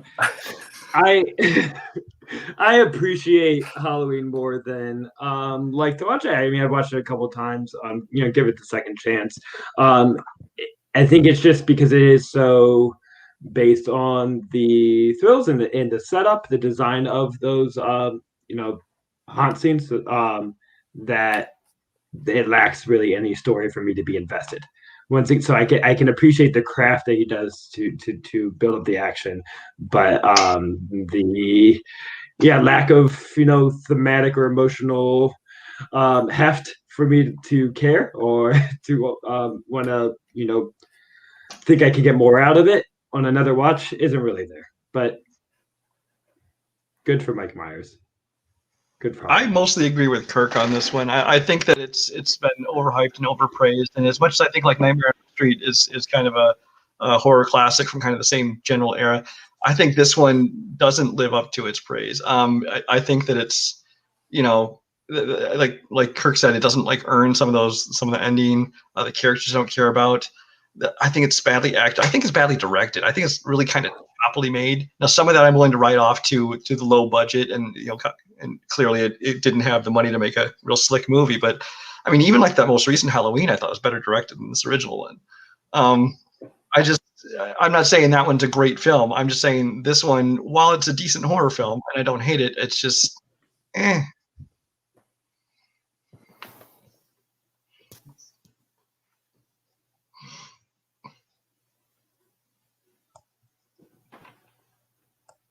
And a hush filled the room. I'm doing a great job filling Cody's seat tonight. That mute button. 83, Brian. You're 83. All right. My 83 is a movie that not enough people around here have even seen, and that is 2000's Way of the Gun. This is a movie that is directed. It's the directorial debut of Christopher McQuarrie, who wrote Usual Suspects before this. And then he made this movie, and then after this, Tom Cruise kidnapped him and locked him in the basement, because all he's directed since then have been 2 Tom Cruise movies, soon to be 4, and he's written like 7 Tom Cruise movies. But this is a movie that kind of really kind of, it played into kind of the same thing you got from Usual Suspects in that script. It's a very kind of a modern noir film. It's a crime drama, but it definitely has its humorous moments to it. It's got a great cast. Ryan Phillippe, who plays the character great. It's got Benicio del Toro, Juliette Lewis, James Caan, Taye Diggs, Scott Wilson, who you might remember from like Walking Dead. But this is just a movie that I think it's kind of very unique as a crime film, because it's got kind of the ongoing crime subplot, but it's almost more of a character study. And there's there's the criminals, and there's people whose daughter is being held for ransom, or who the surrogate mother of this baby, as well as then the people trying to hunt down the 2 criminals. And so it's a character study of all these different people, and it's very well done. I mean, it's like I said, very noirish for a crime thriller. It's the gun. There's like some gunfight scenes in it that are really well done, but they're not like slick like Hollywood gunfights. They're stilted, and they're messy, and they're sloppy. They're more realistic, and I think the way those play out is very well. The dialogue, of course, with Christopher McQuarrie, I really like his writing, and he does a great job here with all the dialogue, especially in the banter between Benicio del Toro and Ryan Phillippe's characters. And the score is also one thing I want to point out. Joe Kramer, who did the score, he went on to do at least one of the Mission Impossible movies. I think he's might be doing more. But Joe Kramer's score it's kind of minimalistic. There's not a lot to it. There's a lot of percussion and timpani and stuff to it, but it really kind of sets the mood where it almost veers into kind of a Western feel to it, especially in the final scenes. This is one I've avoided for a long time, just because like in the late '90s or late 2000s, they were just like they were pumping out like a lot of like generic crime movies, just kind of like that second or post third Pulp Fiction era. Yeah, like that second or third wave of like post Pulp Fiction knockoffs. Starring people like Ryan Philippe, who I did not expect a lot from. But I watched this a couple weeks ago, and I actually really liked it. I thought it was really good. Philippe and Del Toro are both great. Their chemistry is great. They make a great team. I love James Caan in this movie. I love the way he plays his character. I just love how stiff he is. Like he never moves his neck. Yeah, I actually want to look up if he had a neck injury or something. He's looking. I think the character is just supposed to be like real stiff, like he's just uptight all the time. And then just like the like that adversarial but like understanding relationship that he has with Del Toro and how that plays out is really good. Yeah, and like you said, it's like a noir. It's like turns Western towards the end. It's like more of a Western, and it has like that shootout. It's a great shootout at the end. I love a shootout that has like emotional stakes. Like it's more about like you feel what's going on with the characters based on what's happening in the shootout. And that's like one of my favorite shootouts ever. And just a great story, and I really like how it ends. I was honestly surprised. Usually, you don't like crime movies like this, so I was surprised when I watched. Usually it. Don't, yeah. Yeah, so I was really surprised that it ended up on your list, but I really enjoyed it. Everybody else, weigh the gun. I haven't seen it. I think Ethan also haven't seen it, but I'm just reading lips. I'm gonna get good at this by the time we keep. I was muted, but I also haven't seen it. You're good at reading Everybody else doesn't know how to unmute tonight. And I also haven't seen it, but I'm also pretty sure I'll never watch it. Just from everything I've heard, it's like a crassness to it that's just very not me. So I just don't think, unless there's a reason I have, like something I'm marathoning, probably never gonna touch it. Okay. All right, Zach, we're on your 83. Keep going downhill with at least Kirk here. I'm hoping I have some back of this. We're in real like elementary school, Zach. This episode, but I swear I've revisited a lot of these. They hold up. But this is 1997's Men in Black. Fucking rules. Watched this last week. The first half hour of Men in Black honestly could be like a top 20 movie for me. I think the first 5 scenes, I was like, this is the best scene. This is the best scene. It's all like, I wonder how much I've actually watched the VHS just the first half hour because my attention span gave out. Because that's like everything I remember and think about with Men in Black is in that first half hour. But I think the world building is just incredible. When you meet the Men in Black with Tommy Lee Jones and his like older partner at the time, that scene is very thrilling. You get the technology, you get the neuralizer right away, which is just a great visual like tech to have up on there, and a great idea that's how they get away with anything. It explains it. You get the introduction of Will Smith is a really great chase, and you get to see him starting to witness a world that is unexpected to him. I'm gonna call it audition scene. I know it's not a musical, but his like interview, audition, tryouts, whatever you want to call it, is like underratedly super funny. I feel like I'd never taken in how good of a physical comedian Will Smith is, but him just trying to do like the written test and sit in the smallest chair and they're all like, even these like military guys are trying to find a place to write on this test and have no idea, but he's just using his whole body, which is kind of how I sit all day with my body contorted. It is a great laugh moment, and getting to see why he's worth being in the Men in Black. But I think it's, for being a comic book adaptation, I think it has a great comic book feel to it as far as the pacing and the excitement and the world building, but also the makeup is top tier. It's Rick Baker, the most famous makeup artist of all time, and he shows why here. The Vincent D'Onofrio like makeup of his like bug alien face once it transforms into the alien is gross and disgusting. That's why I said when I get more kind of body horror stuff later, this is what I'm talking about. Body horror elements of that I find really engaging and gross in the right ways. And even Tony Shalhoub's character, just having the right bit of sag that makes you think something is up. Every like alien human just has a little bit of sag to them that has made me distrustful of anyone with slightly too much sag in their face. I'm like, I know what you're up to. You need to stay 10 feet away. This is my planet. That's what I say to them. But I in like any moment of they make something so grand, so broad, the whole universe they take and they place it in like the small neighborhood of New York in a way that I think is amusing, but also like believable in a way. It encapsulates. There literally is a galaxy, in a small little charm. So they encapsulate the big ideas into a smaller environment that is just filling. It makes it work. I like all Men in Black movies, so I'm real. I'm not international, but I even like 2 and 3. So there's something about it that I'm just into that world. Yeah, I do really like the world building in this movie, and I never read the comics. I probably would like the comics, but I never read them. I'm not a big Will Smith fan from this era. Like, I'm not a fan of Will Smith playing himself and then singing the theme song. Any of those movies, like, really don't do it for me. Tommy Lee Jones is good. It's fine. I don't think it does as much as it could with that, the premise. But it's fine. Anybody else on Men in Black? All right, I have to go right now because Zach. First of all, I love Men in Black. It's a really fun movie. Ed Solomon wrote it. Great. It's super fun. Tommy Lee Jones, Will Smith, great. Danny Elfman score, awesome.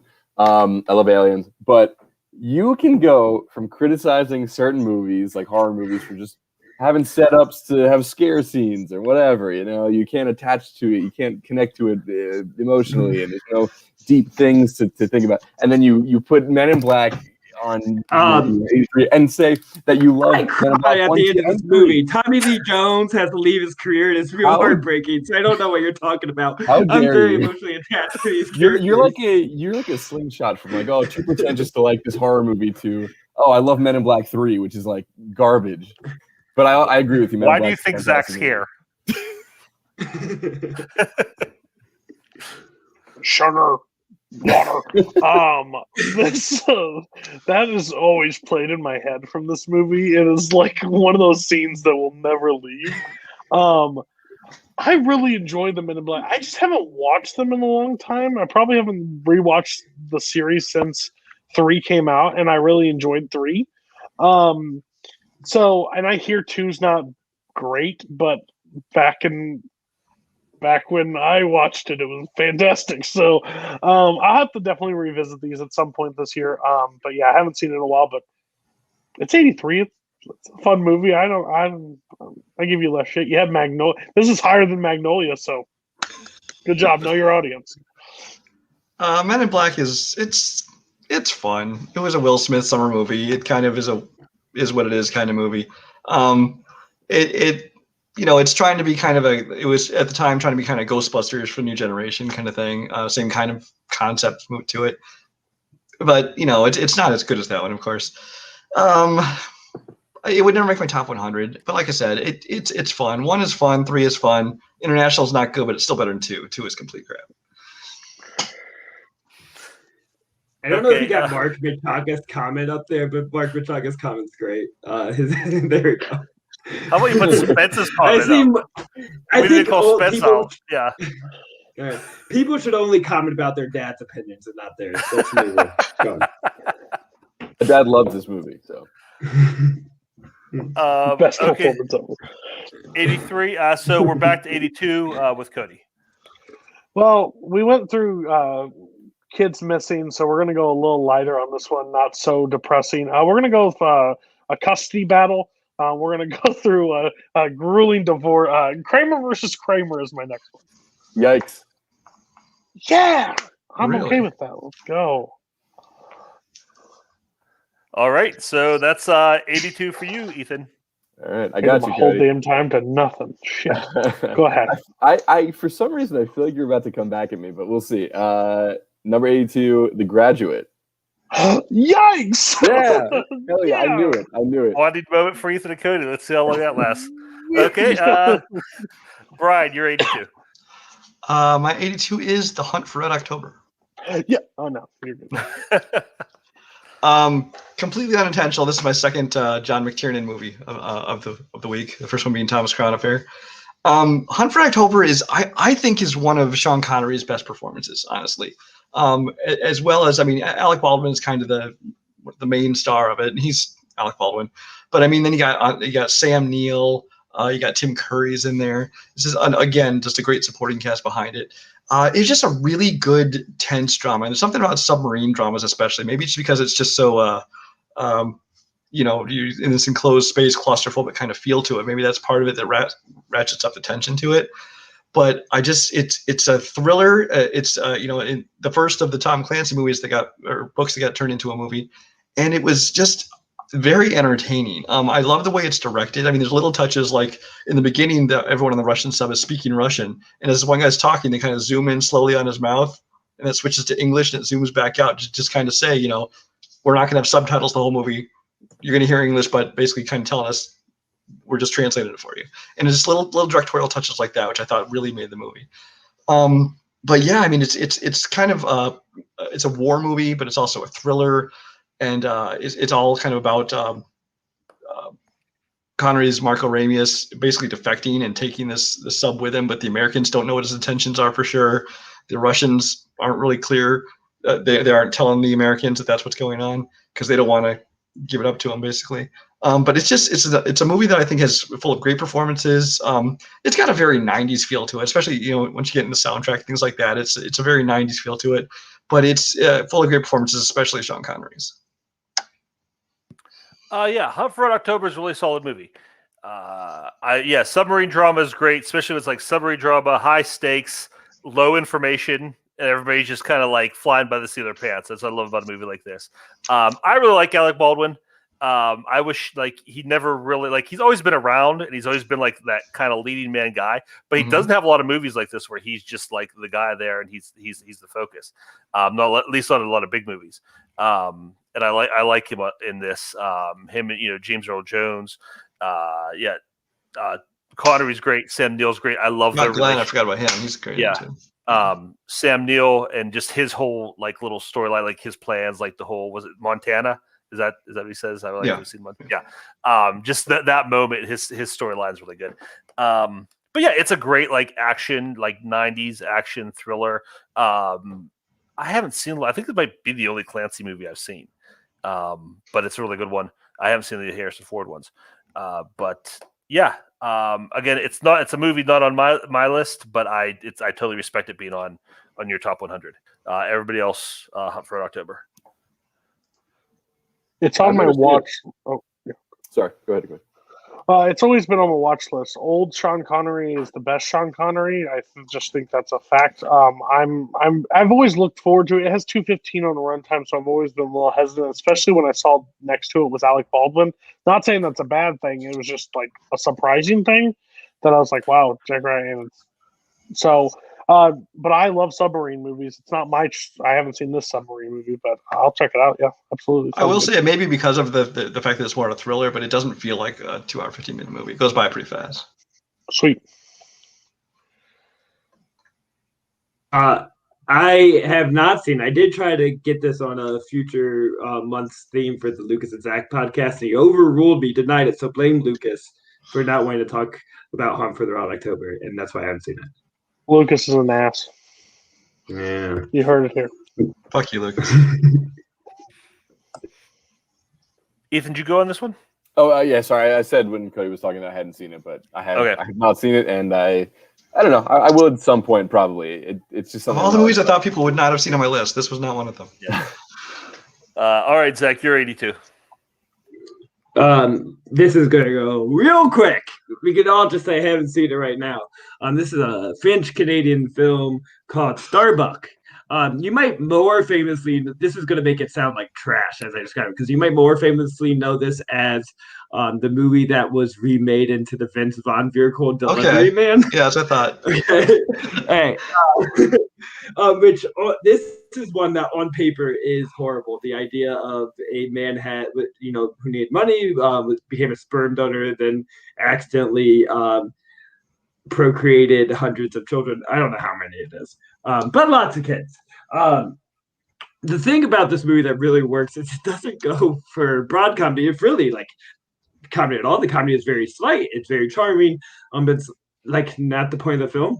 The film is so heartfelt and really about the connections we can make with people as he kind of involves himself into the group that these kids make to kind of fight the courts to be able to say who their father is, which is, at the point has to be kept secret. But he kind of invades those means low key, but he makes so many connections with, his children that is really sincere, really moving. And in a way, it's about, finding your belonging as a person and finding your purpose and connecting with other people.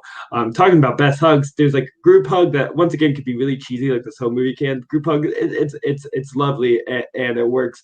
There's one next week that I always give the benefit of the doubt, and I think I'm starting to turn against it. This is when I feel like I started to doubt, like I question, this can't be good. Like where's my mind the last time I saw this? There's no way that this works, and I rewatch it and it works as great as it ever can. I'm really amazed at how this ridiculous idea and concept can just be so lovely and inspired me on how to live life. So I'm inspired to go jerk off and procreate babies. It might make me a better person. That's what I learned from this movie. And honestly, Delivery Man's not bad. Just for some reason in translation, it just loses the charm. I think that's not what Vince Vaughn does well, because I actually think it handles it tonally similarly. But he just can't handle the melancholy and the emotion that I think the actor in this can. It is the same director for both. I had forgotten that this was the original Delivery Man, because I knew that because I lost a match to Jake Maragoni on that question a couple years ago. But it's I just watched it this week, and I'm like about 10 minutes. I'm like, oh, that's Delivery Man. Okay, that's cool. But I remember seeing Delivery Man in the theaters. It was like one of those like things. It was like it was playing that weekend. Me and my wife went and saw it, and it was fine. But I really like this. I think you're right. This movie has a lot of heart. And I think it has a lot more heart than the remake. And just maybe not knowing, the entire cast obviously is unknown to me. Not knowing that, because Vince Vaughn is Vince Vaughn, and you expect something from Vince Vaughn. This movie just coming in just fresh with all the actors, especially the main character, does such a great job. He starts out just like that really schlubby, just screw up, and just watching his character arc, him grow through this kind of horrible situation, but making the best of it and turning his life into something, and realizing the connections he has to his family and the people around him. I really liked it. I enjoyed this a lot, so I appreciate you putting on the list, because I got to watch it because of that. Has anybody else seen Starbuck? I have not seen it. Nope. This was my 101. No, I'm just kidding. We could cross this over with Enter the Void, and the giant CGI Pegasus could be the sperm donor. That'd be a pretty good movie. Okay, we're done. This is it. We're done to the final movies for the night. Cody, what's your 81? Fucking yikes, Zach. This is why you're not on the show often. My 81 is Chef.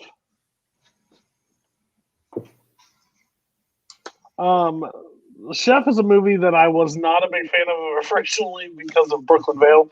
He talked about it a lot, and I have to disagree with Brooklyn anytime I'm ever on call with him. This one is just, I fall more in love with this movie every time I watch it, just because it's just a simplistic story of him wanting to make his own food and be his own guy, and why he connects with his son. It's a great father and son relationship, but as his descends into having to work within the system that makes his life run until he finally gives it all up and does a food truck. We got angry Dustin Hoffman in this movie, which angry Dustin Hoffman is probably my favorite Dustin Hoffman. Just the back and forth. I think Scarlett Johansson and that entire relationship with Jon Favreau. Jon Favreau is a very great comedic in movies as he's the side part, but when he takes the lead in this one, I think he shows a lot of heart. I think Chef's growing on me more and more. It keeps moving on my list. So yeah, Chef's a great movie. Yeah, I'm a big Favreau fan. I like his smaller independent stuff. I like Swingers and Maid and all that. And I think this has that kind of same feel to it. And I just love, like I was talking about Sideways, just, movies where people, somebody's really passionate about something and has something they really want to do. And again, I think this kind of, that's a metaphor for, him cooking and doing all this stuff is a metaphor for a lot of other stuff. But he's great in it. Great cast, Robert Downey Jr. I didn't know Dustin Hoffman was in the movie. I got so excited when he showed up, and the few scenes he's in are really good. So yeah, this is one I like it. I hear people talk about it a lot. It's nowhere near my top 100. I hear a lot of people saying how much they love it. It's probably one I should go back and revisit because the more I watch it, the more I probably like it. Because like I said, I love Favreau's vibe. It definitely has a thing in this community getting overhyped. An overall thing. Just lower your expectations when you watch it. If you haven't seen it, I think it's a great, just kind of the mill movie with you're right about passion. Yeah. Even if you're not passionate about cooking, he'll make you passionate about cooking. It's kind definitely. of that movie. Anybody else on Chef? I'm just going off of what Cody just said. You can totally feel that in this movie because you see that a lot of times with people that direct these big blockbuster comic movies, Jon Favreau had just done Iron Man 1 and 2, and then they a lot of times want to go back and just do something small and personal. And obviously brought along appearances by Robert Downey Jr. and Scarlett Johansson and stuff. But you can really feel his passion for the subject and for cooking in this movie. And you go on to see it later on, he has that Netflix, I think it's Netflix. He has a show where he does cooking with all these master chefs and stuff like that. But you can really feel that in this movie, how he just really enjoys this. It was a passion of his, and like Cody said, even if it's not your passion, you kind of feel that from them. And so this is a movie that I don't love it. It's just a good, small, enjoyable movie. Yeah, I really like this movie. It's super just nice movie to put on and watch. It's just enjoyable. I love food. I love cooking. So every time I watch it, I'm just it's just the ultimate food porn movie. There's so many sequences that are just shot because Jon Favreau just wants to show you how delicious this food looks. I've watched the Chef show on Netflix. It's really fun because it's kind of the real life version of this movie where Jon Favreau and Roy Choi just hang out cooking with a bunch of celebrities. It's pretty fun. But the movie itself, it's just, it's very easygoing. It's very pleasant to watch. There's very little confrontation. There's very little stakes. And it's just, if you like food, it's just a really, really good movie to watch and just have a good time with, not really get too invested or anything. It's nice. Yeah, I kind of miss Jon Favreau as an actor and performer because he is really charming on screen. I love him as a comedic presence. I wish he would take more time in between, The Mandalorian and big blockbuster movies to make these smaller movies because I think that's where his heart and charm can shine through. He will appear as an actor on my list eventually. But I do think that the better piece of art that he has made for Chef is the Chef show, but not the show in general, just the part where Gwyneth Paltrow forgot she was in Spider-Man Homecoming. That's the best piece of work he's ever produced.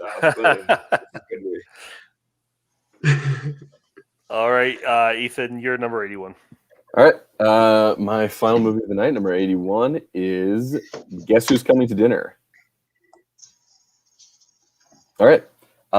Guess Who's Coming to Dinner is a movie that I had not seen and for a very, very long time thought of it as one of those movies. It's I gotta see this movie at some point. I'm gonna have to watch it because it's so important for film and everything, which is not a bad thing from those movies. It's just sometimes they feel a little bit more obligatory than movies you just want to throw on.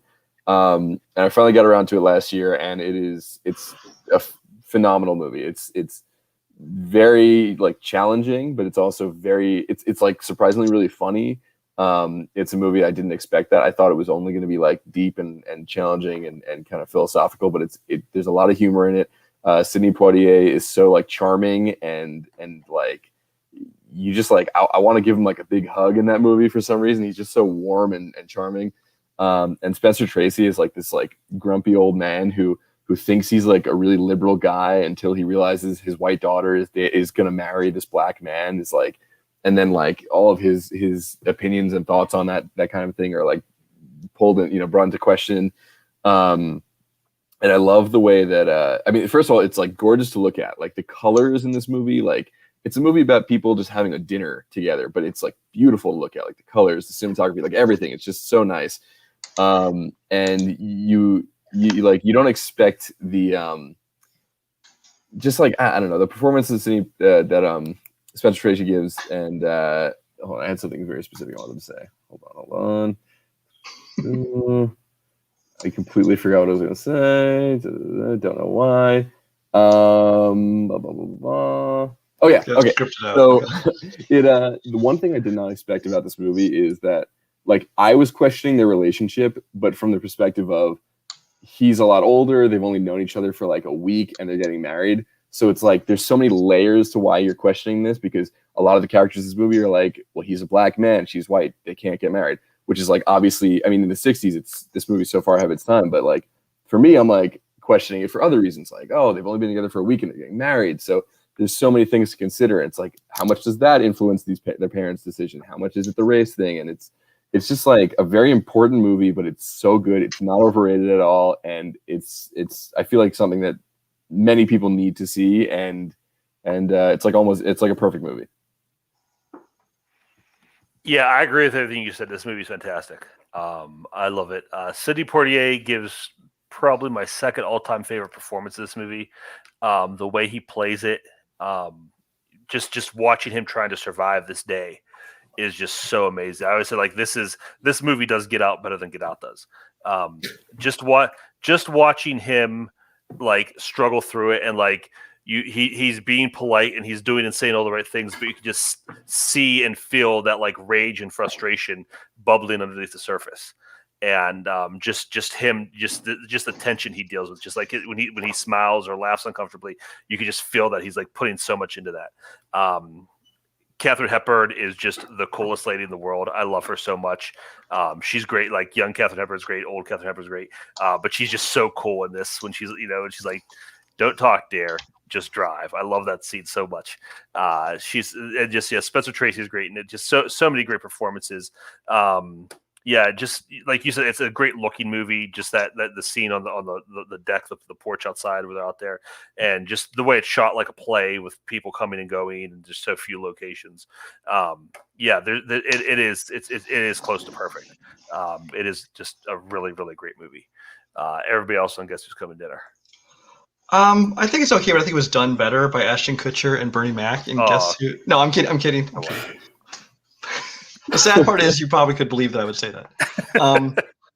But no, I mean, but this is one of those movies. I think kind of like Ethan was talking about, where it's like on this list of like, oh, these classics that you have to see eventually, and I'm gonna watch it one of these days. And I never did, because I mean, people know me. I'm not into a lot of old. There are definitely a lot of older movies I like, but it's I tend to gravitate towards more modern films. But this is one I want to say like 2 years ago I went on like a Katharine Hepburn kick. I watched a lot of hers and Spencer Tracy's movies, and this is one of my watch. I was very pleasantly surprised. I actually ended up very much enjoying it. I thought it was very well done, for basically all the same reasons that Ethan already talked about. Yeah, I think this movie, which I find really watchable and rewatchable, but it also, I think, would have been a lot more hard-hitting in 67. In today's time, it's pretty baseline and tame in its political ideals. It is definitely taking this approach from like Spencer Tracy's perspective, really, like the guy who wrote, like Stanley Kramer is pretty much writing this from a Spencer Tracy state of mind, which is, going to have its gloves on. It's not as hard-hitting as it can be about the hypocrisy, what white liberalism could be, and that's why Get Out, I think, does strike a lot more because of the differing perspective. I do say what I am like think you guys are insane about is I watched this in a marathon of 1967 movies, and in that context, it makes this movie look like a TV movie. I think the cinematography and just the like color scheme of it all just looks very TV-ish, very basic.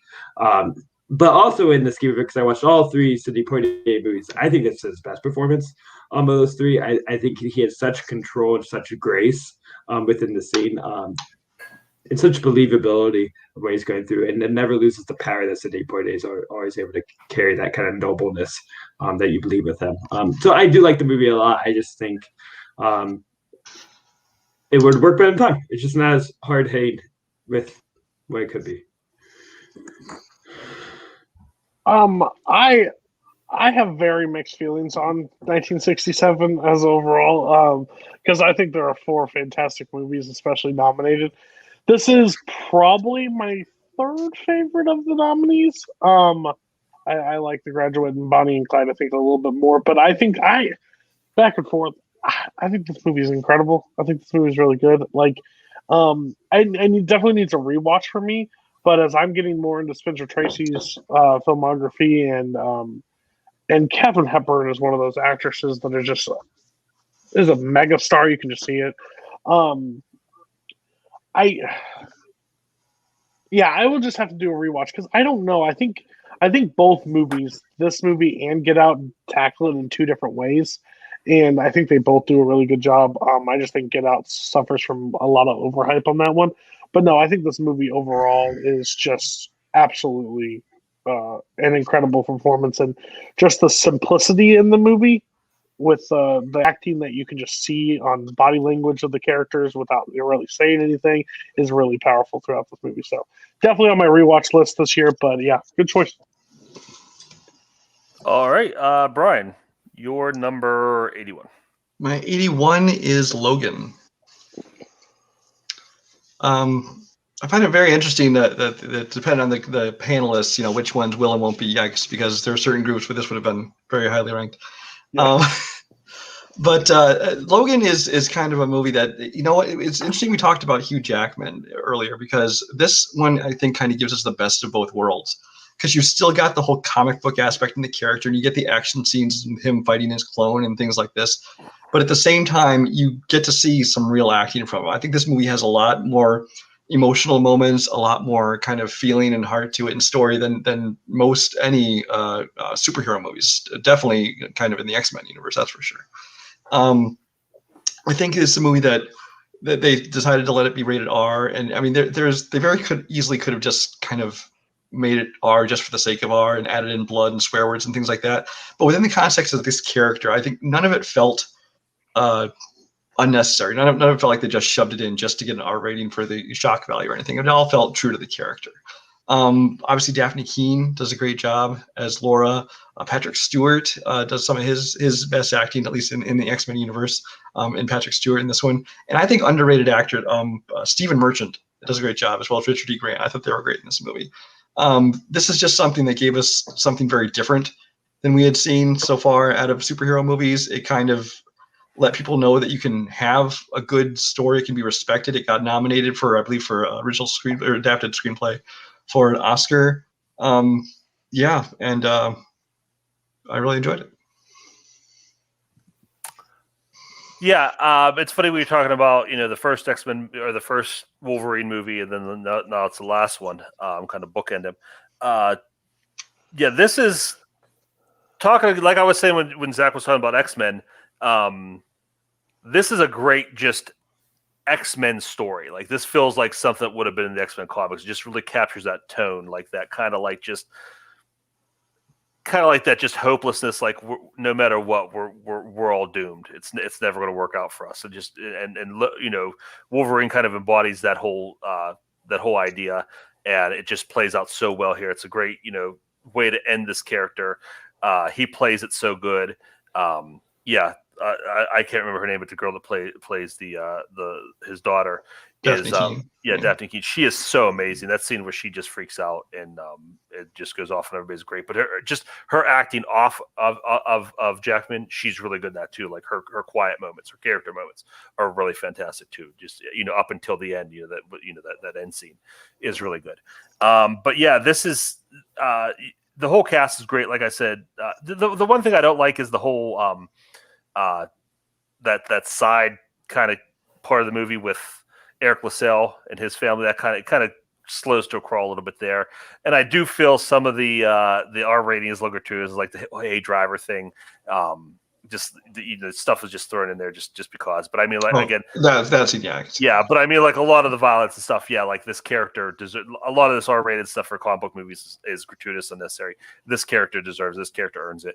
But yeah, this is a great send off for this character. I hope he doesn't come back. Not because I don't want to see him, but this ended so well that if they brought him back, it'd really cheapen it. So yeah, I think it's a good pick. Everybody else on Logan. I love Logan. I'm about to rewatch it hopefully very soon, but I haven't seen it since. That's why I think it just hasn't elevated to 10 stars. I've already expressed my love for Hugh Jackman's portrayal of Wolverine. I had X-Men on my list. I think this is a really inventive way to cap off a story and give him some, emotional payoff. And I mean, I'm pretty famous for my thoughts on Deadpool and how the rated R goes awry with that. But you guys are right on board. You don't feel it in this. It just is so natural and inherent to what the story is trying to tell, what kind of Wolverine's character is. That it didn't do it because it wanted to bring in the audience. It just did it because that's part of the story. And I think it might be James Mangold's best film. It's one of his best looking films. The landscapes just look beautiful throughout, for sure. So, great pick. I've said it before on Logan. Logan, I love the X-Men. Clearly not as much as Zach. I didn't put the first X-Men on it. But I'm an X-Men apologist. I think even the ones that everybody will say are terrible movies, I can find something to love in. This movie is very hard for me to love. Because how I've always described it is it's like your favorite athlete going out there when they should have retired like 3 years ago. And I know that's a story that they're telling. He could have still played the character, but they did the Old Man Logan.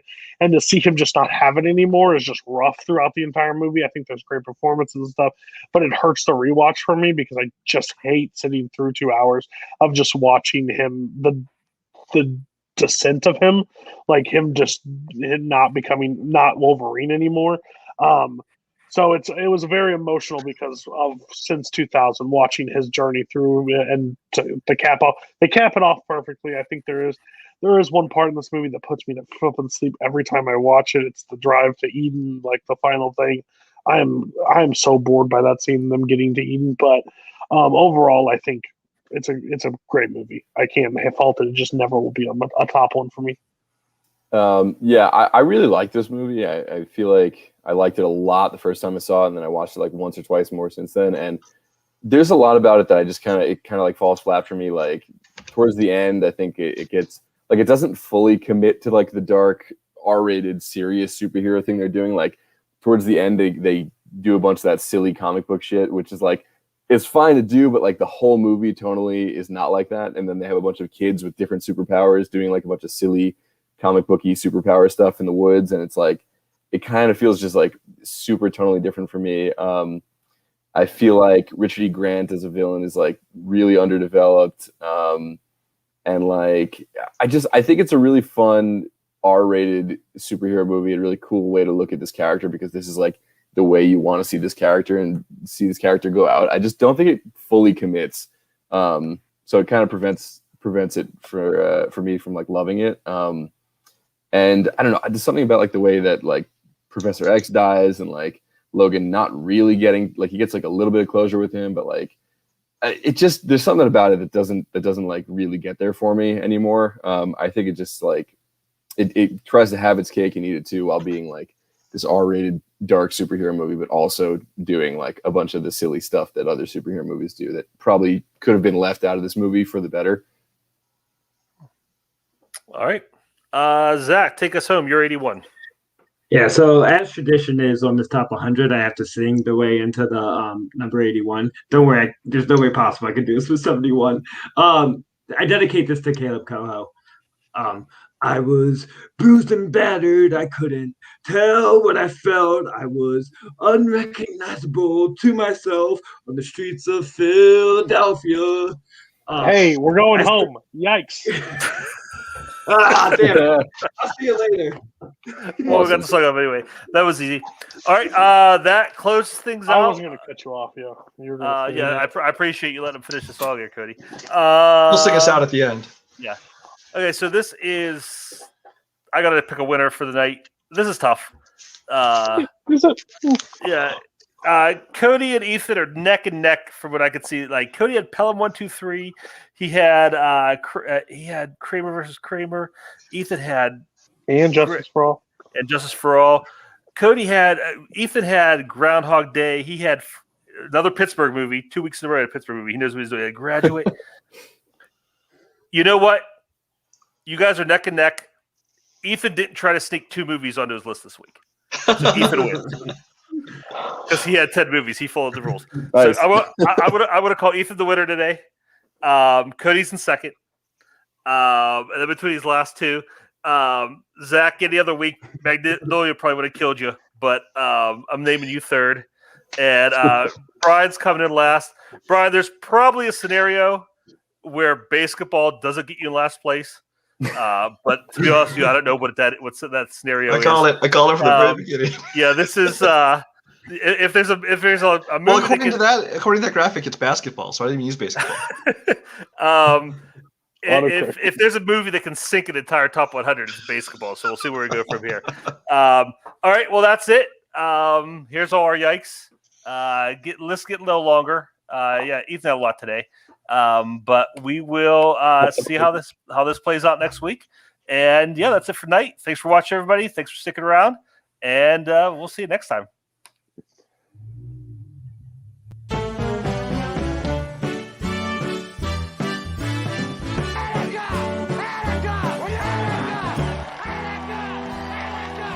You're not going to intimidate me. I'm entitled to my opinion. Drunk and angry. Come on, break the lousy cup! Ow! I hurt my arm! And I'd expect everybody to do everything. I'm going there soon, you know. Is that so? Where are you going? Uruguay. Well, you go Uruguay and I'll go mine.